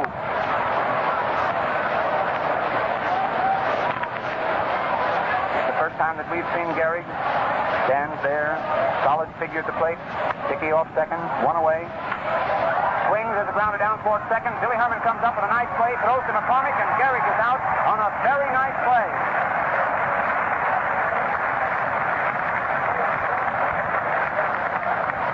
Billy Herman covers an acre of ground down there at second base. He made several plays in the last Red Lake series. It was unbelievable. You had to be here to see it. Well, Bill Dickey moved third base on the grounder, which Billy Herman picked up and threw over to retire Lou Gehrig, who pinch hit for Buddy Lewis. And now there's a consultation as time is called. Ernie Lombardi is walking out to the pitcher's mound. Stanley Hack is over there. So is Leo DeRocher. They're looking up in the air to be certain that they figure this tough sun out. The batter is Johnny Allen. Bill Dickey's over on third base, and the score is 2-0 in favor of the National League. Bill Lee sets. Johnny tries to bunt, but the ball goes foul down the third base line for one strike. The old squeeze play, huh? All right. It's one strike. Johnny Allen is halfway down to first. He came back. Cookie Lavagetto, the Brooklyn Dodgers, comes out to get the ball that was lined between first and then throws it over to Bill Clem. We were watching to see if Bill was going to catch the ball. Spry fella, great umpire. Bill Lee all set to go. Johnny Allen up at the plate. Swings, hits the ball hard to third base. Hack comes up with it. The throw over to first, and he's out. What a play.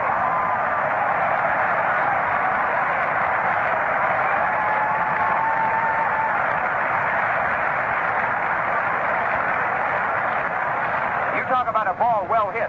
Johnny Allen attempted to bunt the ball, and then he really climbed on one. And when he connected, that ball was in a hurry getting down to third base. It was one of those plays that they say about third base. It's the hot corner. Well, there was one that proved that corner down there is sizzling. And to first base marches that fellow Lou Gehrig, who will take the position of Jimmy Fox. Jimmy, however, is going to stay in the ball game. He's going to move over and play third. And so if you're keeping score, put Jimmy Fox at third base, which means a 5 under the official way of keeping score in the fifth inning. The pitcher is still Johnny Allen. The catcher is Bill Dickey. At first base, Lou Gehrig is playing. At second base, it's Charlie Gehringer of Detroit. And manager Joe Cronin of the Boston Red Sox is playing shortstop. At the present time, Joe's over talking to Jimmy Fox, his own first baseman, and Jimmy's going to play third now. In left field, it's Mike Krivich. In center field, Earl Averill, and in right field, Joe DiMaggio. We were interested, you good Chicago fans, in Mike when he came out today and stood alongside of some of the Yankees. Mike's a little fellow, and these boys are pretty big, and Mike said, well, I'm going to stand over here with some of the big fellas. Well, he was right in there, another likable fellow. In fact, we have a little time here to mention a fact that came before our eyes in 10 years of refereeing in the Big Ten and around, and find that most all these men up at the top of the sport world are real top fellas. They're the kind of men that you really like to meet. We know that baseball players up at the top are regular. And now the umpires are going to change position. And also, the ball will be changed now at the end of 4.5 innings. It'll be the American League ball, which will be used now until the end of the game. And so the umpires are now in this position. Geisel of the American League is back of the plate. Valenfant of the National League is at first. Basil of the American League is at second, and Clem's at third. The first ball is pitched to Bill Lee, who hits it into center field. Earl Averill comes in and makes the catch.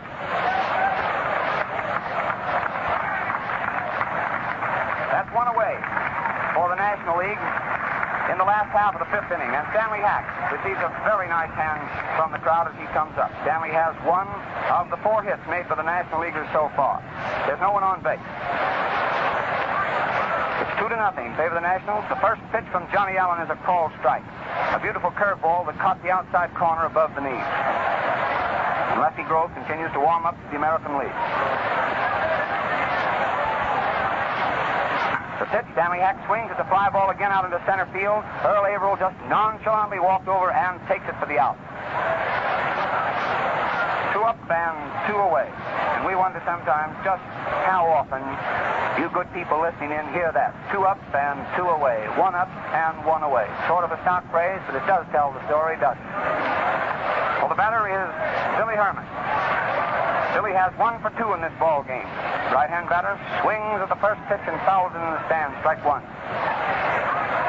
Bill takes a position in the batter's box, deep in the box. He keeps his right foot on the line farthest away from the plate. So much so that the umpires always have to take a look to see that he's in the box. Johnny Allen comes in with a slow ball that hits the dirt in front of the plate and bounces up. Ball 1. There's 2 away and no one on. Johnny Allen gets ready, lets his arm go back of him once, raises his foot, pitches, and swing goes the bat, and it misses for strike 2. 1 ball, 2 strikes. The pitch is outside, and it's ball 2. Scoreboard now just filled with 2s. 2 balls, 2 strikes, 2 outs. 2 runs for the National League, nothing for the American League. And Billy Herman, as Johnny Allen was getting ready to pitch, walked out of the batter's box.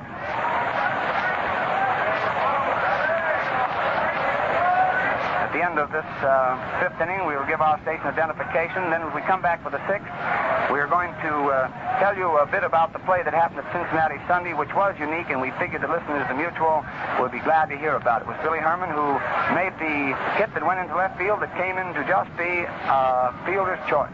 Ready to go. Billy takes the pitch and he's out. Called out on strike as a fastball, catches the outside corner. Bill seemed to be caught off balance, and Johnny Allen puts the fast one past him, and the second National Leaguer of the afternoon is struck out. Well, that's all for 5 complete innings of this ball game here at Cincinnati, the All-Star game, the Nationals, and the Americans.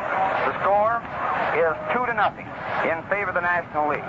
We'll be back in just a moment. We pause now to tell you that this is the Mutual Broadcasting System. This is WGN, the voice of the people, Chicago. We're back here to the ballpark, set to go with the first half of the 6th inning.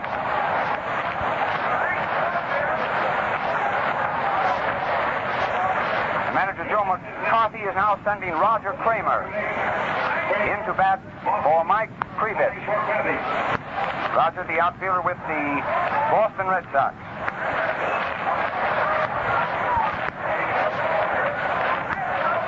tell you between this inning about the play we started to talk about. Bill Lee all set to go. Pitches the ball outside, and it's ball one. Roger takes the fastball, waist high. Kramer stands right near the plate, near that line in the box to allow him. Lee comes in, the ball's hit down toward second base. It's a slow roller. Billy Herman comes in, the underhand throw to first, and he's out. Doesn't make any difference which way you hit the ball towards either of these second basemen today. Gehringer or Herman, they're in there and have the ball and get it over to first base in a hurry. Here he is. Talk about him, comes right up in front of you. Charlie Gehringer. He's getting ready for Bill Lee's first pitch. The general raises the foot, pitches strike one. Keifel's right arm goes up. One strike is a fastball across the letters, which says Detroit.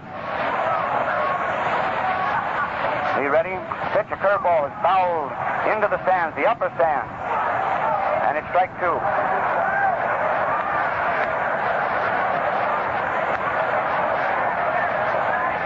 DeRocher threw the ball back to Bill Lee and made Bill stoop far, far down towards the ground, and Big Bill had to laugh because Leo probably joined the laugh himself. Two strikes, one away. Lee set to go, sends the ball in, hits sharply down towards shortstop DeRocher. He comes up with it. Here's the throw over to McCormick, and that's all for Gehringer. DeRocher to McCormick, and there's two away.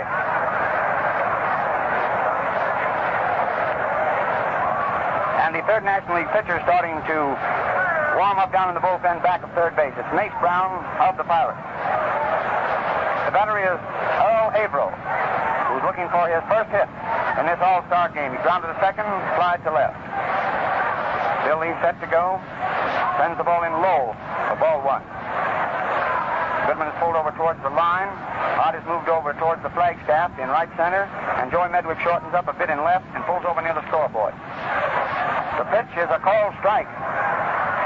Bill gets his fastball waist high.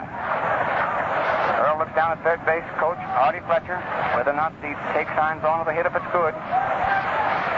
Lee delivers and a curveball, strike two of beauty. It waved its way over the inside corner, just creasing that inside corner for a called strike. 1 ball, 2 strikes. Lee pitches, misses the inside corner, and it's ball even, ball two. And strike two, and 2 out, and 2 runs. National League leading 2-0. Lee lets his arm go around once, raises that left foot of his, pitches, and Averill is called out on strike. Bill Lee has shown a very good curveball today. Mixed with his blinding speed, it's made him very effective. Whether or not he's going to come back in the next inning, I don't believe he will, because he's getting a great hand. Listen to this.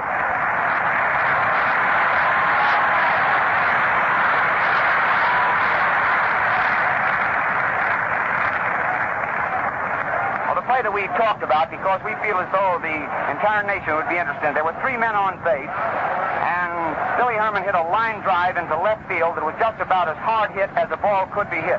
Larry gets the umpire, lost the ball. The white shirts of the people in the grandstand blinded Larry, and the ball hit him. Lou Riggs, the third baseman for the Reds, went out, picked it up, and threw home for a force out on the runner at third base. And if you don't think the Cubs were mad, Bob, you should have heard them. It was one of the oddest plays that we've seen in baseball. And the reason we brought it up was the fact that Billy Herman, in coming up into the All-Star game with Charlie Gehringer, gives us a chance to sidelight, and we hope that you like that part of the broadcast at least. And Roger Kramer is going to play left field for the American League.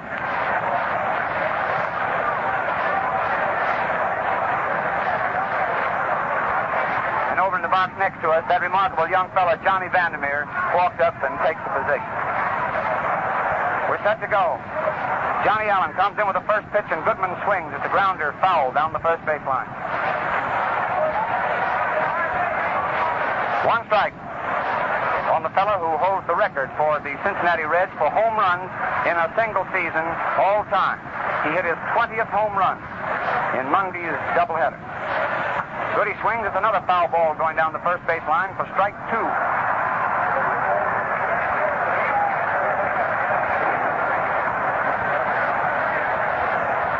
Goodman stands deep in the batter's box. He puts his left foot in in the corner of the batter's box, which is closest to the home plate.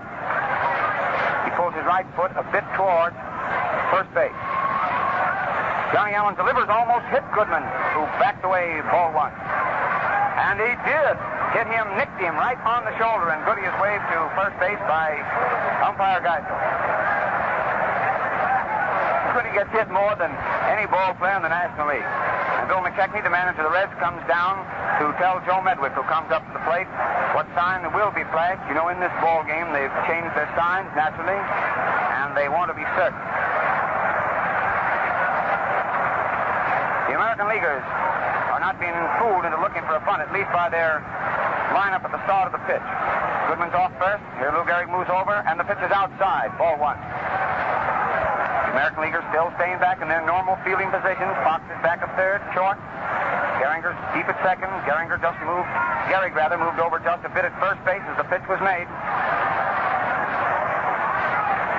Joe Medwick up there. One ball, no strikes. Johnny Allen bends over. Ready to pitch. A curve of beauty that's a strike. Johnny creased the outside corner with a beautiful curve ball. It's 1-1. A lot of pepper on that ball club out there. You can hear them chirping way up here. Allen delivers. Medwick swings. It's a foul ball that comes onto the netting behind the home plate.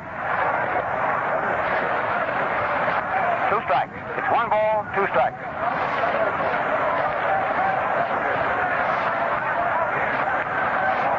Lefty Grove continues to throw down in the bullpen, back of first base for the American League. There's no one throwing in the bullpen for the National League.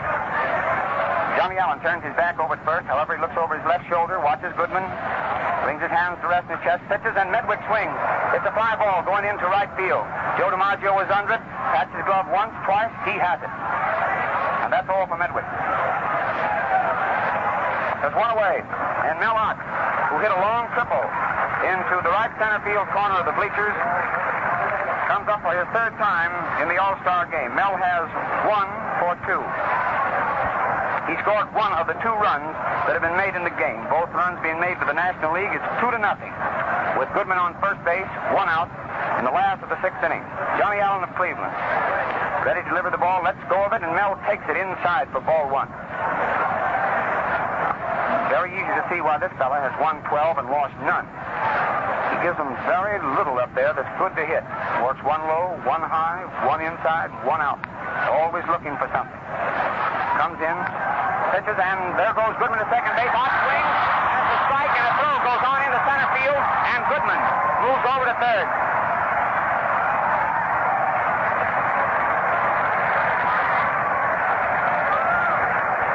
It's a stolen base for Goodman, and the error puts Goodman on third base.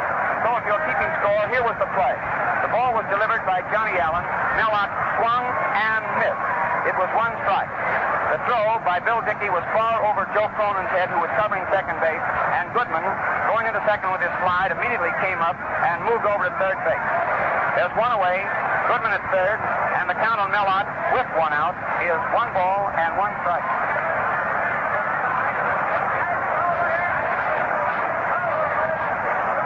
The infield now of the American League is pulled up on the baseline.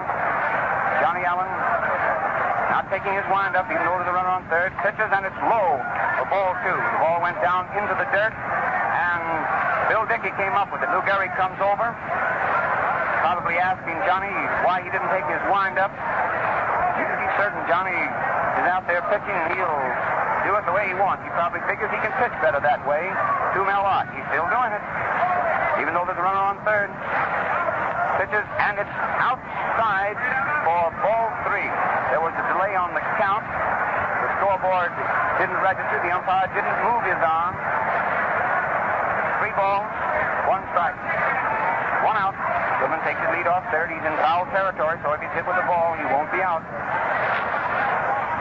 Allen delivers. Mel swings and misses for strike 2. The reason the runners take that position off third base in foul territory, that if they're hit with a batted ball, they will not be out. Only when they're hit batted ball in fair territory are they declared out. Johnny Allen now taking his full windup. Delivers out, swings and misses, and strikes out. And Mel Ott is struck out. Johnny knew what he was doing out there.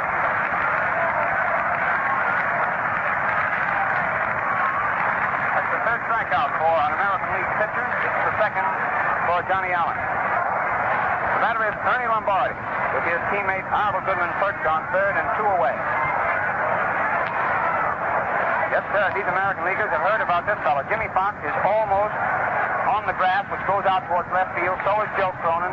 Charlie Gehringer has moved over a little towards second base, and Lou Gehrig is playing his normal position at first base. Johnny Allen taking a full windup, pitches to Lombardi. It's outside, low, ball 1.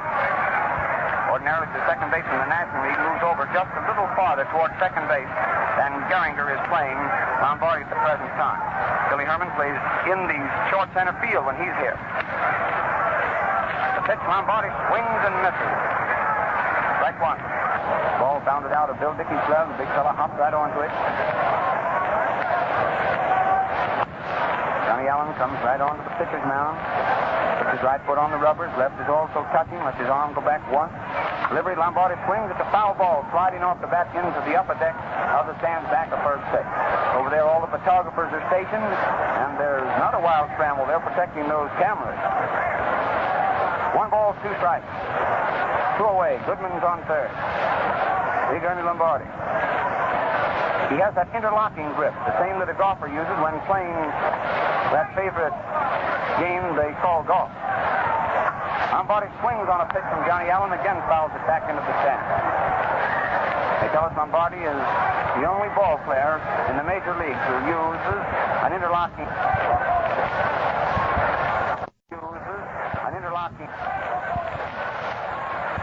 Big Ernie grabs himself a handful of stuff, rubs it on his hand, touches his cap. He climbs into the batter's box, set to go. The count is 1 ball, 2 strikes. 2 away. Goodman has his lead off third. Allen goes around with his arm, pitches. Lombardi swings, grounded towards Joe Cronin. Joe comes up with it. The long throw to Lou Gehrig, who pulls it out of the dirt, and Lombardi is out. And that's all for the 6th inning for the National Leaguers. There was no run, no hits. There was 1 error, a wild throw by Bill Dickey, and there was 1 left on. Goodman was left at third. At the end of 6 complete innings in this All-Star game, the score was 2-0 in favor of the National League. The National Leaguers have made 2 runs, 4 hits, and no errors.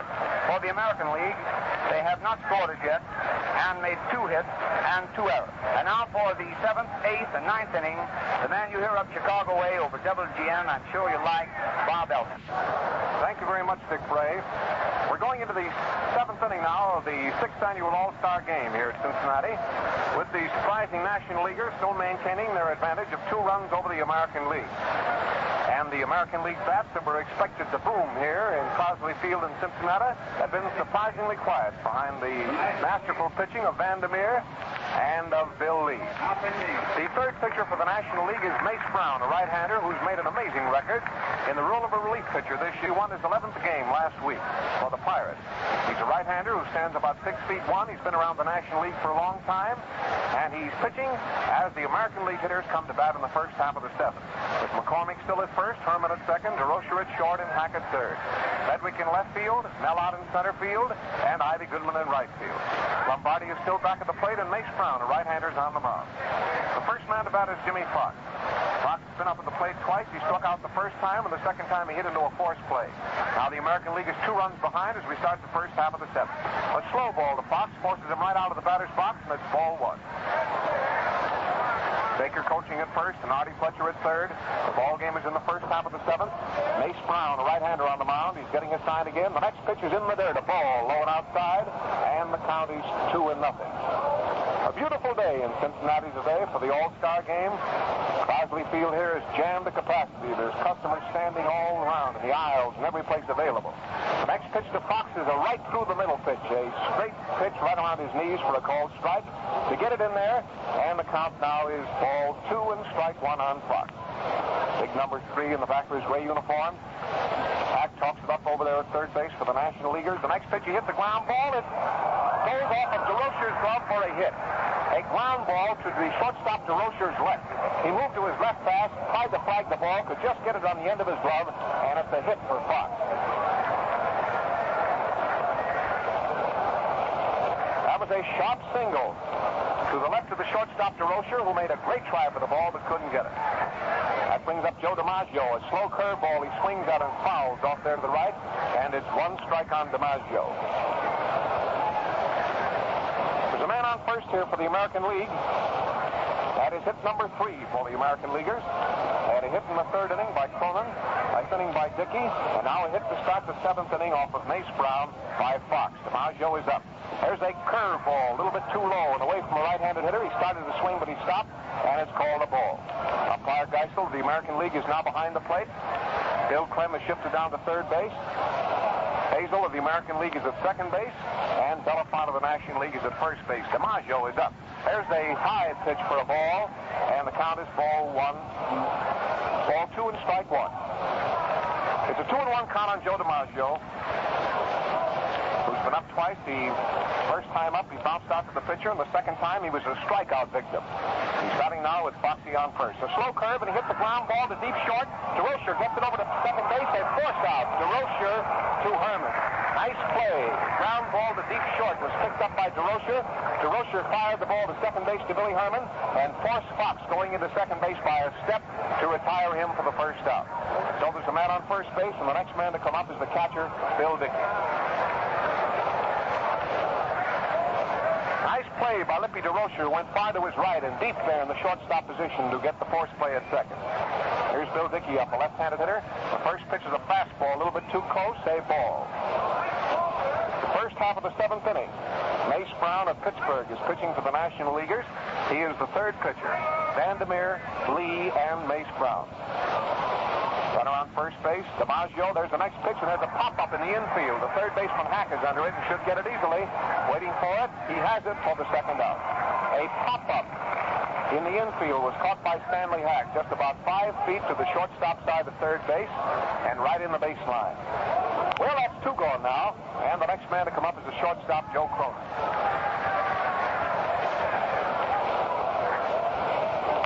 Mace Brown pitching, man on first base. This is the National League 2 and the American League nothing. Ball game is in the first half of the 7th. Kyle Hubble is warming up. There's a swing and a foul back into the grandstand. 1 strike. New ball is tossed into the game. The boys peg it around. Hack to DeRocher. DeRocher back to Hack. Hack to Herman. The National League team is intact. The American League team has made 2 changes. Fox went from 1st to 3rd and Gehrig to 1st. Kramer went to left field in place of Krivich. There's a high pitch over the batter's head for a ball. The count is 1-1 on Cronin. Man on first base. The ball game is in the 7th. The National League is out ahead by 2 runs. Ken Brown gets his sign. He's all ready. The next pitch is way inside a ball. Makes it ball 2 now for Cronin. 2-1 is the count. Next man to come up will be Lou Gehrig. Brown getting his sign. DiMaggio taking a long lead off. There's a high pitch inside for ball 3. Makes it 3-1 on Cronin. Ball 3 and strike 1 on Joe. Steps out of the batter's box momentarily, dries his hands, gets all ready up in there again. The next pitch is a strike over the inside corner. There's a runner going down. Safe at 2nd. A stolen base for DiMaggio. A called strike on the batter and a stolen base for DiMaggio. Lombardi made a nice throw to 2nd base. Herman covered. The runner on first base got a nice jump on Brown that time. And even though Lombardi made a perfect throw to 2nd base, he couldn't head him off. So there's a man on 2nd base now, Joe DiMaggio. The National League leads the American League 2-0. The ball game is in the first half of the 7th inning, and Mace Brown of Pittsburgh is ready again. The next pitch is too low at the ball. It brings up Gehrig. Ball 4. Here's Lou Gehrig coming up and swinging a couple of bats. There's that familiar number 4 in the back of his gray uniform. Gehrig is batting now in the 7th inning with 2 men on the bases. The first time he batted, Gehrig batted in the 5th inning. He came up as a pinch hitter to bat for Lou. Gehrig is up. The first pitch is slow ball. It almost hit him in the leg. Ball 1.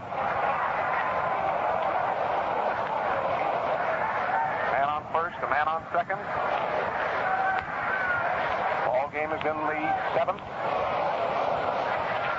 There's 2 out here, and Mace Brown of Pittsburgh is pitching. There's a strike, a fastball. He threw one right in that time, and nice one. A lot of speed on it, and right in around the batter's knees. Count is ball one and strike one on Columbia Lou. Famous first baseman of the New York Yankees, baseball's Iron Man. Facing a right-handed pitcher, Mace Brown. The next pitch, he hits the ground ball, deep short. DeRocher goes over, fumbles it, and the bases are loaded.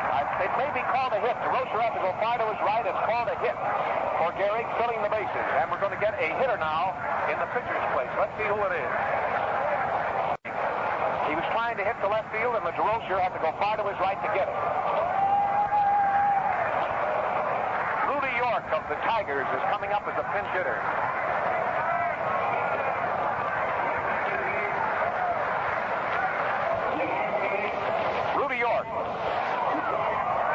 American League, Rudy York of Detroit is coming to bat now, a right-handed batter. A single would tie up this ball game. Bases are loaded for the American League. The game is in the first half of the seventh, and the score of the game is 2-0 in favor of the National League. Lou Gehrig beat out a hit off of DeRocher's glove. 2 out and 3 men on, and here's big, powerful-looking Rudy York up. First pitch is a ball into the dirt, and Lombardi had to go to his knees to keep the ball from getting away from him and letting a run score. Lombardi went to his knees, stopped a pitch that looked like it was going to be a wild pitch. He went to his knees and stopped it. The bases are loaded, and the ball game is in the seventh inning. Mace Brown of Pittsburgh, the right-hander, is on the mound. The next pitch, he took a murderous swing at and foul tipped it off of Beezer Lombardi's chest protector, and the count now is ball one and strike one on Rudy York. York of Detroit, an outfielder and a catcher. He plays in both positions for the Tigers, plays in left field and also catches. And he's up at the plate now as a pinch hitter facing Mace Brown. The next pitch is a ball. It's in the dirt again, and Lombardi is down to stop it from getting away from him. And the count is ball two and strike one on York. He pulls that black cap firmly on his head, steps out of the batter's box, steps up in there again, pounds that light yellow bat on the plate. Now he's watching Mace Brown as Mace Brown gets his sign again. The next pitch, he swung at it and missed a fastball over the inside corner, waist high, and the count now is 2-2 on Rudy York. Bases loaded. Rudy York batting. Seventh inning. The All-Star game at Cincinnati. And the score is 2-0 in favor of the National League. The American leaguers have the bases loaded here. The next pitch is a ball. It's too low, and the count is 3-2. And just think what hinges on this next pitch. A wide one would force in a run and bring up Roger Kramer. There's 2 out. The bases are loaded. 3-2 on the batter. And with this next pitch, all the runners will be underway because something has to happen with the pitch. It's 3-2, remember. On the batter, the bases loaded. The American League 2 runs behind. Now just get the picture here in Cincinnati as Mace Brown gets all ready to pitch. Here he is. It's a swing and a miss. He struck him out. A fastball around his knees, and York went around hard to try to give that ball a ride, and he struck out.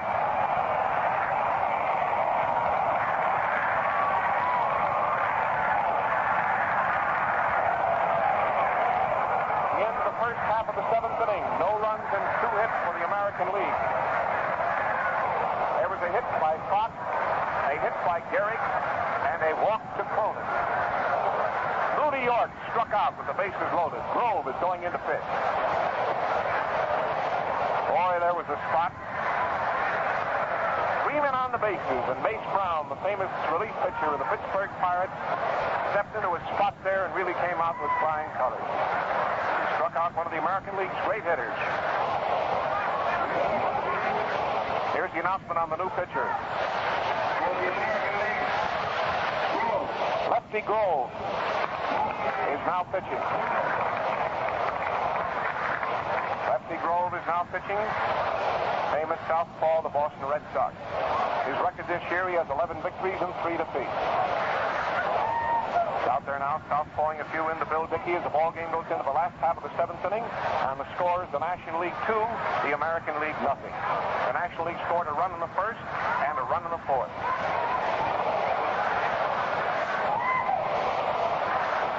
Well, the fans here are still recovering from that tense moment here in the first half of the seventh inning when Mace Brown struck out Rudy York with the bases loaded.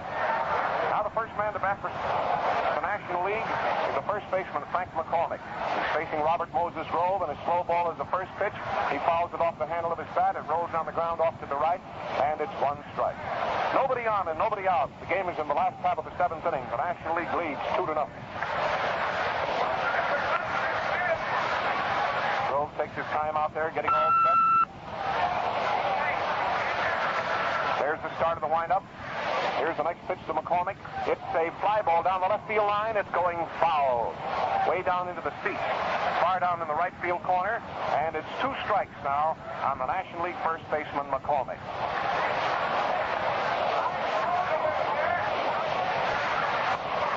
Grove takes his time out there, getting ready again. Now he's starting his windup. Here's the next pitch to McCormick, a right-handed hitter. It's a curveball, and he fouls it on the ground down the first base line. Gehrig goes outside the line, picks it up, fires it to Dickey. And Dickey is walking out toward the mound to talk to Grove. Remember, for the American League, we have Fox at third, Cronin at short, Gehringer at second, Gehrig at first. In right field, DiMaggio. In center field, Ray Brill. In left field, Kramer. The catcher is Bill Dickey, and the pitcher is Robert Moses Grove. Johnny Murphy of the Yankees is warming up for the American League. Now to wind up in the next pitch. It's a fastball inside around his shoulders, a ball. McCormick had to get out of the way that time to keep from being hit. Murphy, who's famous in a relief role, as Brown is with the Pittsburgh team, is warming up for the American League down here to our right. Grove is getting his sign again from Bill Dickey. He's all ready. Here's the next pitch. It's a fastball inside. A hit. He hits the center field. A shot single right through the box. McCormick laces one right through the box on the ground. They single to center field. That is hit number 5 for the National League. McCormick's first hit. He popped out, bounced out, and singled to center field. Now the next man to come up is the shortstop, DeRocher. Lippy bounced out the first time and struck out the second time. He's facing Grove now with a man on first. Bumped down the third base line. Fox is coming in fast. He's up with it. There's the throw. Whoop! He threw the ball away. There was nobody covering. There was nobody covering first base, and McCormick is coming all the way around to third. DeRocher is going all the way. McCormick comes all the way to the plate, and DeRocher goes to third. Here's a wild throw to the plate, and DeRocher scores. A wild throw to the plate, and DeRocher scores. 2 more runs are in for the National League, and they lead 4-0 on that bunt. There was nobody over to cover first base. The bunt was fielded by Fox. Fox threw the ball to first base while Gehringer was shifting over to cover but wasn't there. The man on first base, McCormick, went all the way around and scored. And the third baseman threw the ball past first base into right field. Before the ball was recovered, DeRocher was around the third. There was a wild throw to the plate that went up against the railing, and DeRocher scored. Now we'll have all the errors for you.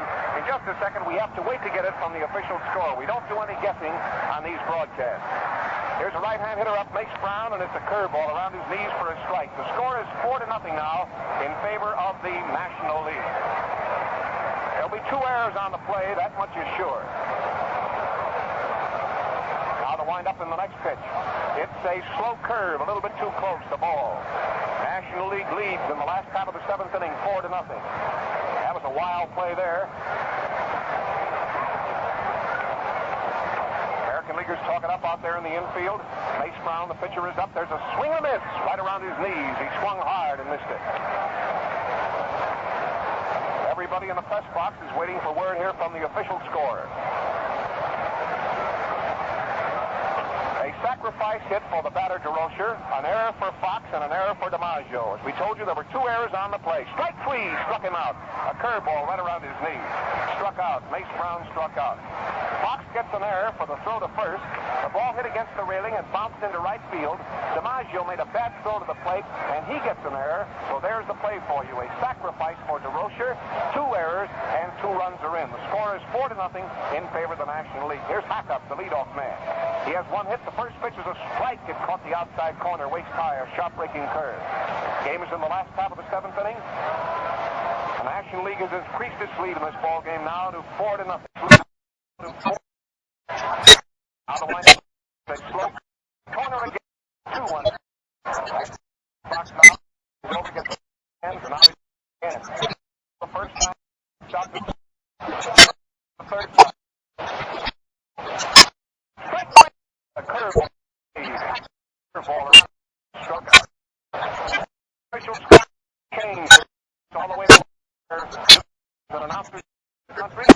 hit Rocher.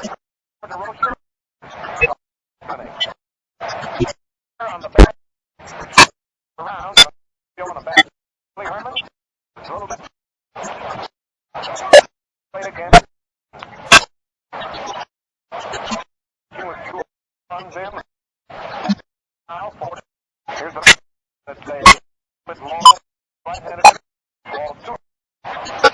Time on an error. The second time was his last time nationally. Pitch. Ball down the right. Foul. Stand. A long foul high down the right field line. There's a wild scramble down there for the baseball. The crowd gets quite a kick out of it. Our position here is way up on top of the roof behind the home plate. We're looking directly down on the hitter, who's Billy Herman of the Cubs. White uniform on, a blue number 4 on the back of his uniform, blue cap.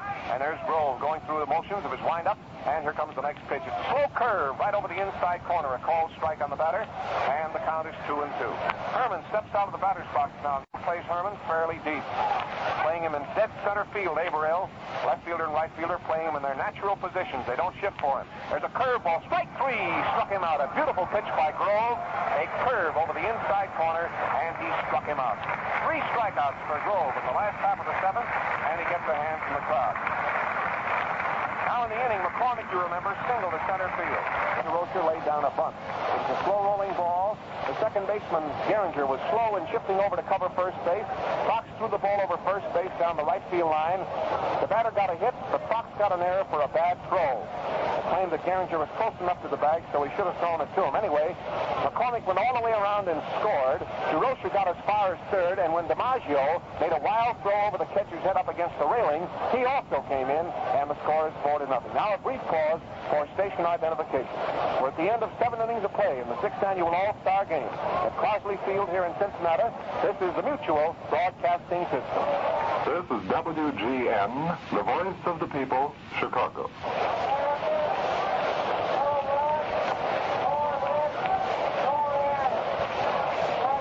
Now the first man to bat for the American League is Kramer. Left-handed hitter, ball the first one. Here are the totals for 4 innings. The National League, 4 runs, 6 hits, and no errors. The American League, no runs, 4 hits, and 4 errors. Strike to Kramer right around his waist. Roger Kramer,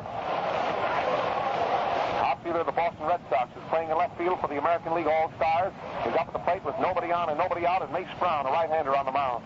Next pitch is a fastball, forces the left-hand hitter right out of the batter's box, and the count is ball 2 and strike 1.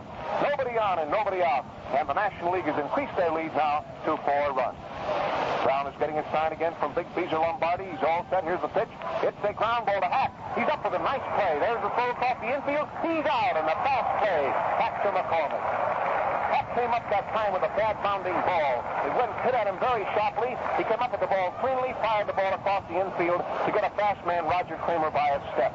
That's one gone, and the next man to come up is Gehringer.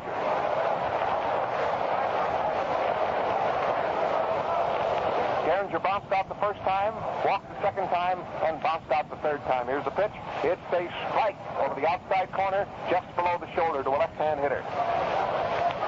Nobody on and one gone in the first half of the 8th inning for the American League. The next pitch is a slow curve, a beauty in there that time. It's called on him. A beautiful curveball. It's 2 strikes. Brown gets ready out there again. Here's the next. It's a curve, and he hits the bouncing foul down the first base line. McCormick comes outside the line, picks up the ball, and now he's throwing it back to Brown, who grabs it with one hand, turns around, pulls his cap down firmly on his head, and walks back into the center of the diamond. Hack at third, DeRocher at short, Billy Herman at second, McCormick at first. In the outfield, Ott in center field, Goodman in right field, Medwick in left field. The pitch, hits the ball. Straight fastball outside, and the count is ball 1 and strike 2. Nobody on the bases, 1 out. The American League gets out in the first half of the 8th. Pitcher gets the sign again. He's all ready. Here comes the next pitch to Charlie Gehringer. Slow curve. He hits it a single, I believe, into right field. Right fielder gets it on the bounce and back in. There's the first hit for Charlie Gehringer of Detroit. A sharp line drive went over the infield head high. A single to right field. Next man to come up is Earl Averill. He bounced out the first time. He flied out the second time, and he struck out the third time. That is the 5th American League hit. First pitch he swung at and tipped it foul. It drops at the plate, just to the left of the plate and behind it. And a new ball is tossed into the game, and the National Leaguers peg it around.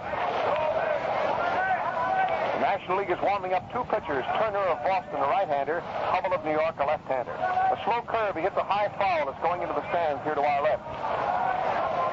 2 strikes on Earl Averill. Charlie Gehringer's on first base. There's 1 gone. The game is in the first half of the 8th with the American League batting, and the score is 4-0 in favor of the National League. Bob Feller is warming up for the American League, and Johnny Murphy is warming up. A ball way outside, head high. Center fielder of Cleveland, Earl Averill, is up at the plate. Number 3 in the back of his gray uniform. Brown tosses the ball over to Hack, and Hack takes his glove off and proceeds to rough it up and get some of the shine off it. Hirschberger and Danning are warming up the 2 National League sit down the line here to our left. Rick Farrell and Schulte are warming up the American League pitchers. Mace Brown, a right-hander, is on the mound for the National League with a man on first base. A curveball, and he swung hard that time and fouled it. It goes back into the screen, and the count is still ball 1 and strike 2. Lombardi, who is caught all the way for the National League, steps out in front of the plate and fires the ball to Hack. And again, Stanley takes his glove off and roughs the ball up in his hand. We're in the 8th inning of the All-Star game at Cincinnati, with the National League out ahead 4-0. They scored 1 in the first, 1 in the fourth, and 2 runs in the 7th. Gets the sign out there again. Here's the next pitch. Averill took a high pitch way outside. A ball makes it 2-2. Jim Turner and Carl Hubble are warming up for the National League. The American League 4 runs behind here. 1 out of the man on first. Brown gets ready. Here's the next pitch. A swing and a high fly into right field. As the right fielder is coming in for it fast, Ivy Goodman, he has it for the second out. A high fly into right field was caught by Goodman for the second out. He ran in about 20 feet. Now the next man to come up is Fox, third baseman. He started out at first base and then shifted across the infield to third base when Gary came into the game. Man on first base and Fox batting. Umpire Geisel stops the game, steps around in front of Lombardi with a whisk broom and cleans off the plate. Now he steps around behind Lombardi, pulls his mask down firmly on his head, and we get all set to go again. It's the first half of the 8th inning. The American League has a man on first with 2 gone. Now the pitch to Fox, a curveball. It's in the dirt, ball 1. National Leaguers talk it up out there. Lots of the old pepper on both sides. Brown is ready as the pitch to Fox. It's a strike right through the heart of the plate.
Gets all set. There's the start of his long sweeping windup.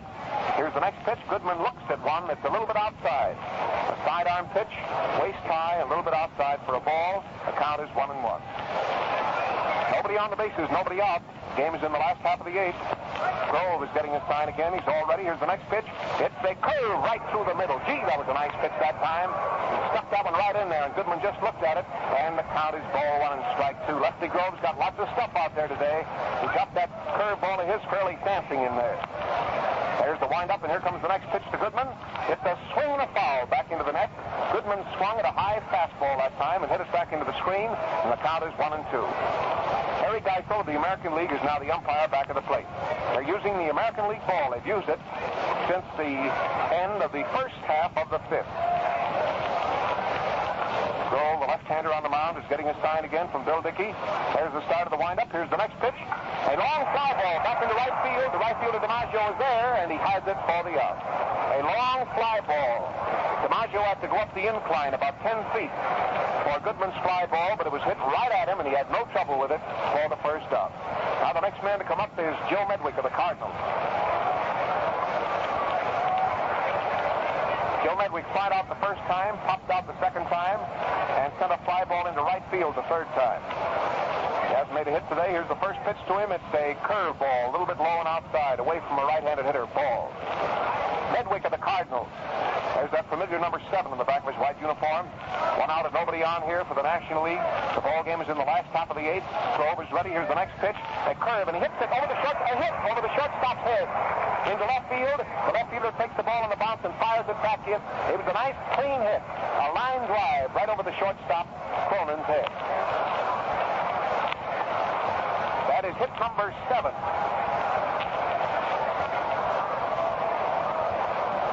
The attendance today is 27,067. Here's Melata. First pitch is a ball. Man on first base, Melata batting. Out has one hit, a 3-bagger. Man on first base here, Joe Medwick. Here's the pitch, and he hit the fly ball to left center field. The center fielder's going to make a long run for it. Averill is coming over, and then he caught the ball on the run to retire him for the out. A long run from deep right center field to short left center field by Earl Averill. A long run to catch Melot's short fly. Now the next man to come up is Lombardi, who's caught a swell game for the National Leaguers. He has one hit. He drove a hard hit to score Melot. Top of the plate now with a teammate on first base. 2 gone here in the last half of the 8th. The National League has a 4-run lead. Right over the plate, he hits a short fly ball to right center. I think it's going to drop for a hit. It is a hit. And there goes Medwick around to third base. It was a hit into right center field by Lombardi, his second hit. A Texas leaguer into right center field by Beezer Lombardi dropped for a hit. Nobody could get within 10 feet of the ball. They put the man on first and the man on third, and brings up the first baseman of the National League, Frank McCormick. McCormick has been up 3 times. He popped out, he bounced out, and he singled. Batting now with the man on first and the man on third. 2 out here in the last half of the 8th inning. Grove is ready. Here's the pitch. It's a ground ball down the third baseline to Fox. He's up with it. There's a throw to second. Out at second base. Lombardi is out. Fox to Gehringer, and it retires the side. Well, that's the end of the 8th inning. No runs and 2 hits for the National League. They lead 4-0 as the American League comes to bat for their last chance in the first half of the ninth.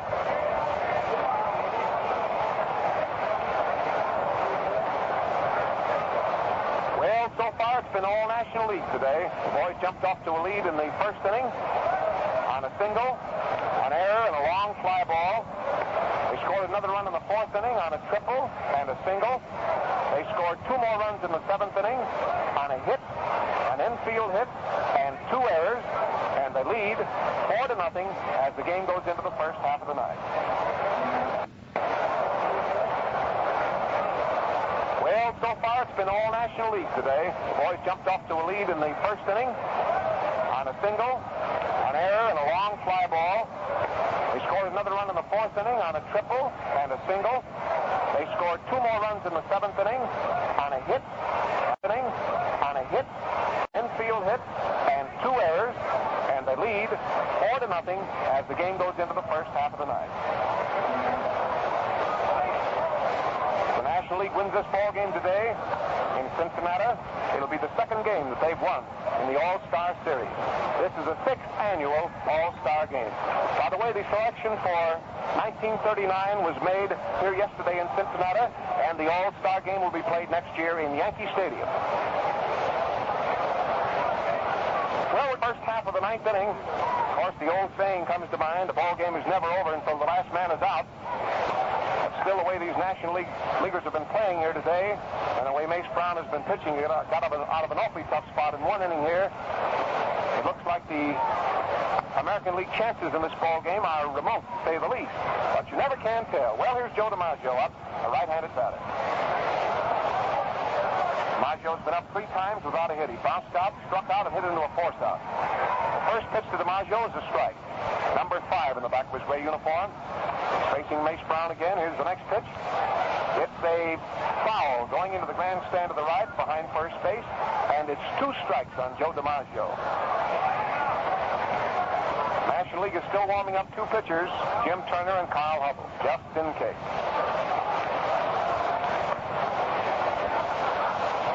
Third baseman Hack comes over to talk to the pitcher. Now he goes back to his job at third. Stanley's played a swell game. Hack has cracked out 1 hit and played a nice game. There's a hit right over the third baseman's head. DiMaggio pulled one to left field. Medley gets it on the bounce and back in fast. It's a single for Joe DiMaggio. Caught a hold of that ball and pulled it past Hack's head into left field. That's hit number 6 for the American League. Next man to come up is Bill Dickey. He's been hitless.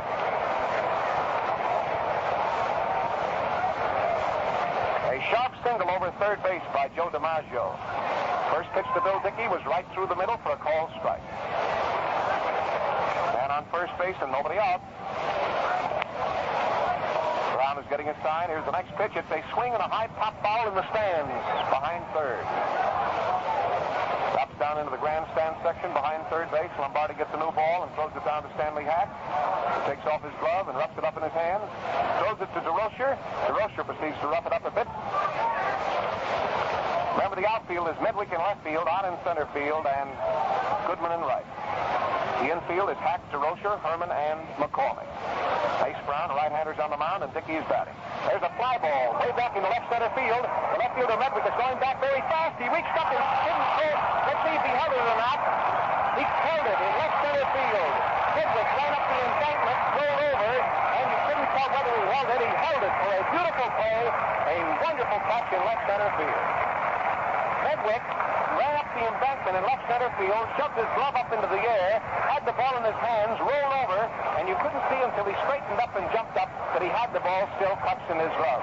It was the finest fielding play of the day. A long fly ball way out into left center field. It was off the bat of Bill Dickey, and it was a beautiful running catch by Medwick. 1 gone. Now the next man to come up is Cronin. Medwick gets a big hand from the fans in the left field stand.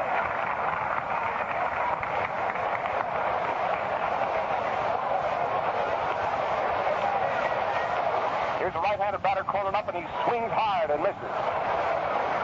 And on first base for the American League. Gee, that was a wonderful catch out there. You should have seen it.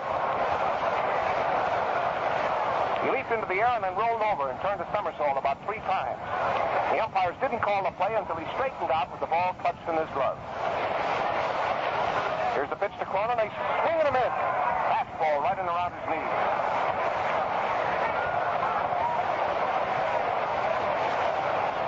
And on first base is Joe DiMaggio.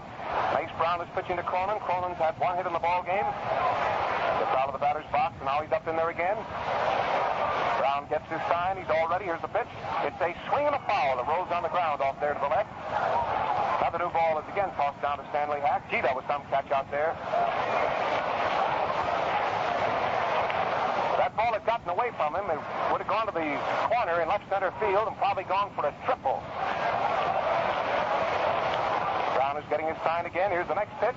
It's a fly ball way back into left field. Medwick is going way back. The ball is over his head. It just hit the fence out there. The man, DiMaggio, is coming around to third base, and he's trying for the plate. Here's the throw. They may get him. It's close. He scores. DiMaggio scores. The relay came in from Medwick to DeRocher to Lombardi, and he scored. A drive hit over the left fielder Medwick's head all the way to the left center field corner for a double for Cronin. The shortstop ran into short left field and took the throw. It was a perfect relay. Medwick to DeRocher to Lombardi. It was close at the plate. He hit the dirt, and he scored. And the score is 4-1. Leaves a man on second and brings up Lou Gehrig.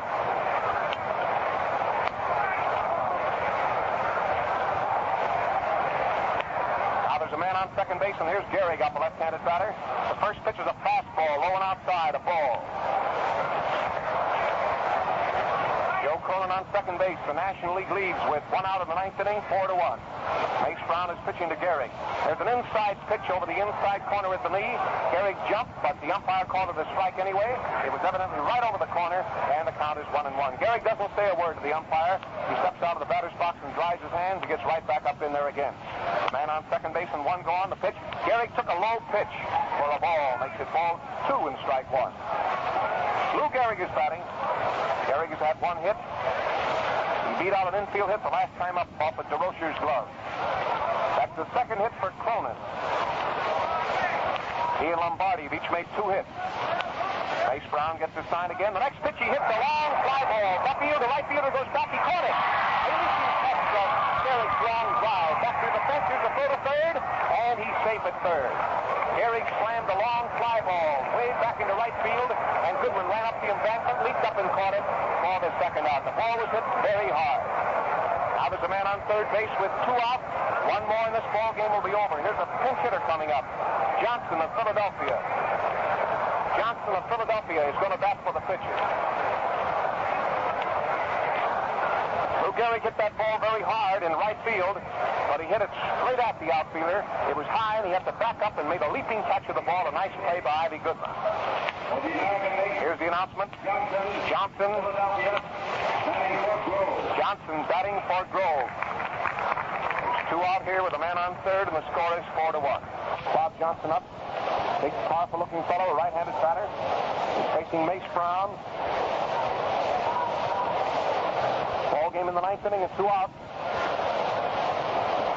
The National League is within 1 out of victory here in the 6th annual All-Star game. Now the pitch. Johnson takes a low curveball. Ball 1.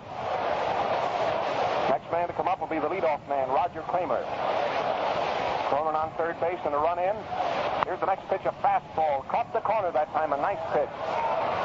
Count is 1-1. See, this fellow Brown has a lot of stuff out there today. Picks up the rosin bag again, dries his hands, gets all ready. Now the start of the windup, and here's the next pitch. It's a curveball over the inside corner, a nice strike. Makes it ball 1 and strike 2 on Johnson. 1 and 2 on Johnson as Mace Brown gets his sign again. The next pitch is a ball into the dirt, and the count is 2 and 2. A nice stop by Lombardi of what looked like it was going to be a wild pitch. Joe Cronin on third base. Mace Brown picks up the rosin bag and dries his hands carefully. The National League still has 2 pitchers warming up. Here's the next pitch, and it's a ball. Blowing outside. The count is 3 and 2 on the batter. The batter thought it was ball 4 and started for first base, and the umpire called him back. Johnson thought that was ball 4. He started for first base, and he's talking to the umpire now. He thought it was the 4th ball, but umpire Harry Geisel of the American League calls him back, and he's back in the batter's box again. And on third base, 3 and 2 on the batter, and 2 out here in the 9th inning of the All-Star game. Here's the pitch. It's strike 3. That game is over. Right down the middle. Johnson is out on strikes. He didn't swing at it.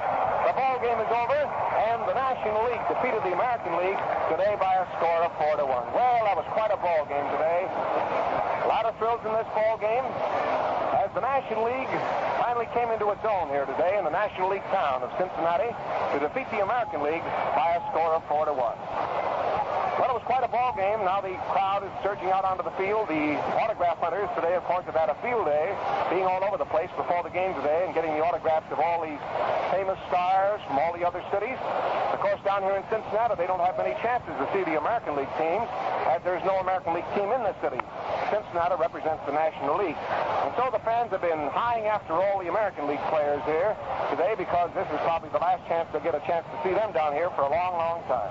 Well, it was a wonderful game and a wonderful setting. And as we said before the ball game, may the best team win. And today was the National League. They defeated the American League in the 6th annual All-Star game by a score of 4-1. Well, Dick Bray has a lot of dope for you on the game. And so, ladies and gentlemen, hoping you've enjoyed the game today, I'm going to turn the microphone over to my associate, Dick Bray, of station WSAI here in Cincinnati. Well, thank you, Bob Elson. And the totals for this afternoon's ball game for the National League winning by a score of 4-1, with the National League 4 runs on 8 hits and not an error. For the losing American League, 1 run on 7 hits and 4 errors. As Bob told you, there were 2 batters in this ball game who made 2 base hits. It was Joe Cronin, the manager of the Boston Red Sox, who had 2 for 3.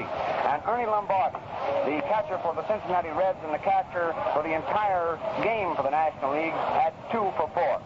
As Bob told you during his conversation with Bill Terry last night, he told Bob that he was going to let Lombardi catch the entire game because he was going to try to see if it was possible for the American League to get Lombardi out, and if so, he was going to pitch it the same way. The winning pitcher this afternoon was Johnny Vander Meer of Cincinnati. The losing pitcher was Gomez of the New York Yankees. The attendance was 27,067. The record for Crosby Field is 38,469. That's all from Cincinnati at the present time. It was a pleasure for me, too, this afternoon to work with Bob Elson of WGN. We had a grand time out here. Cincinnati, as you said, Bob won't get to see this for some time. Since 1919, this was the first time that Cincinnati took on a World Series attitude. They liked it. They'll want more of it. It means a great deal to Cincinnati to have this All-Star game. And to you good people out New York way, we wish you the same kind of good weather for the next year's All-Star game in 1939. We hope that you have an enthusiastic crowd as we had here today. We hope the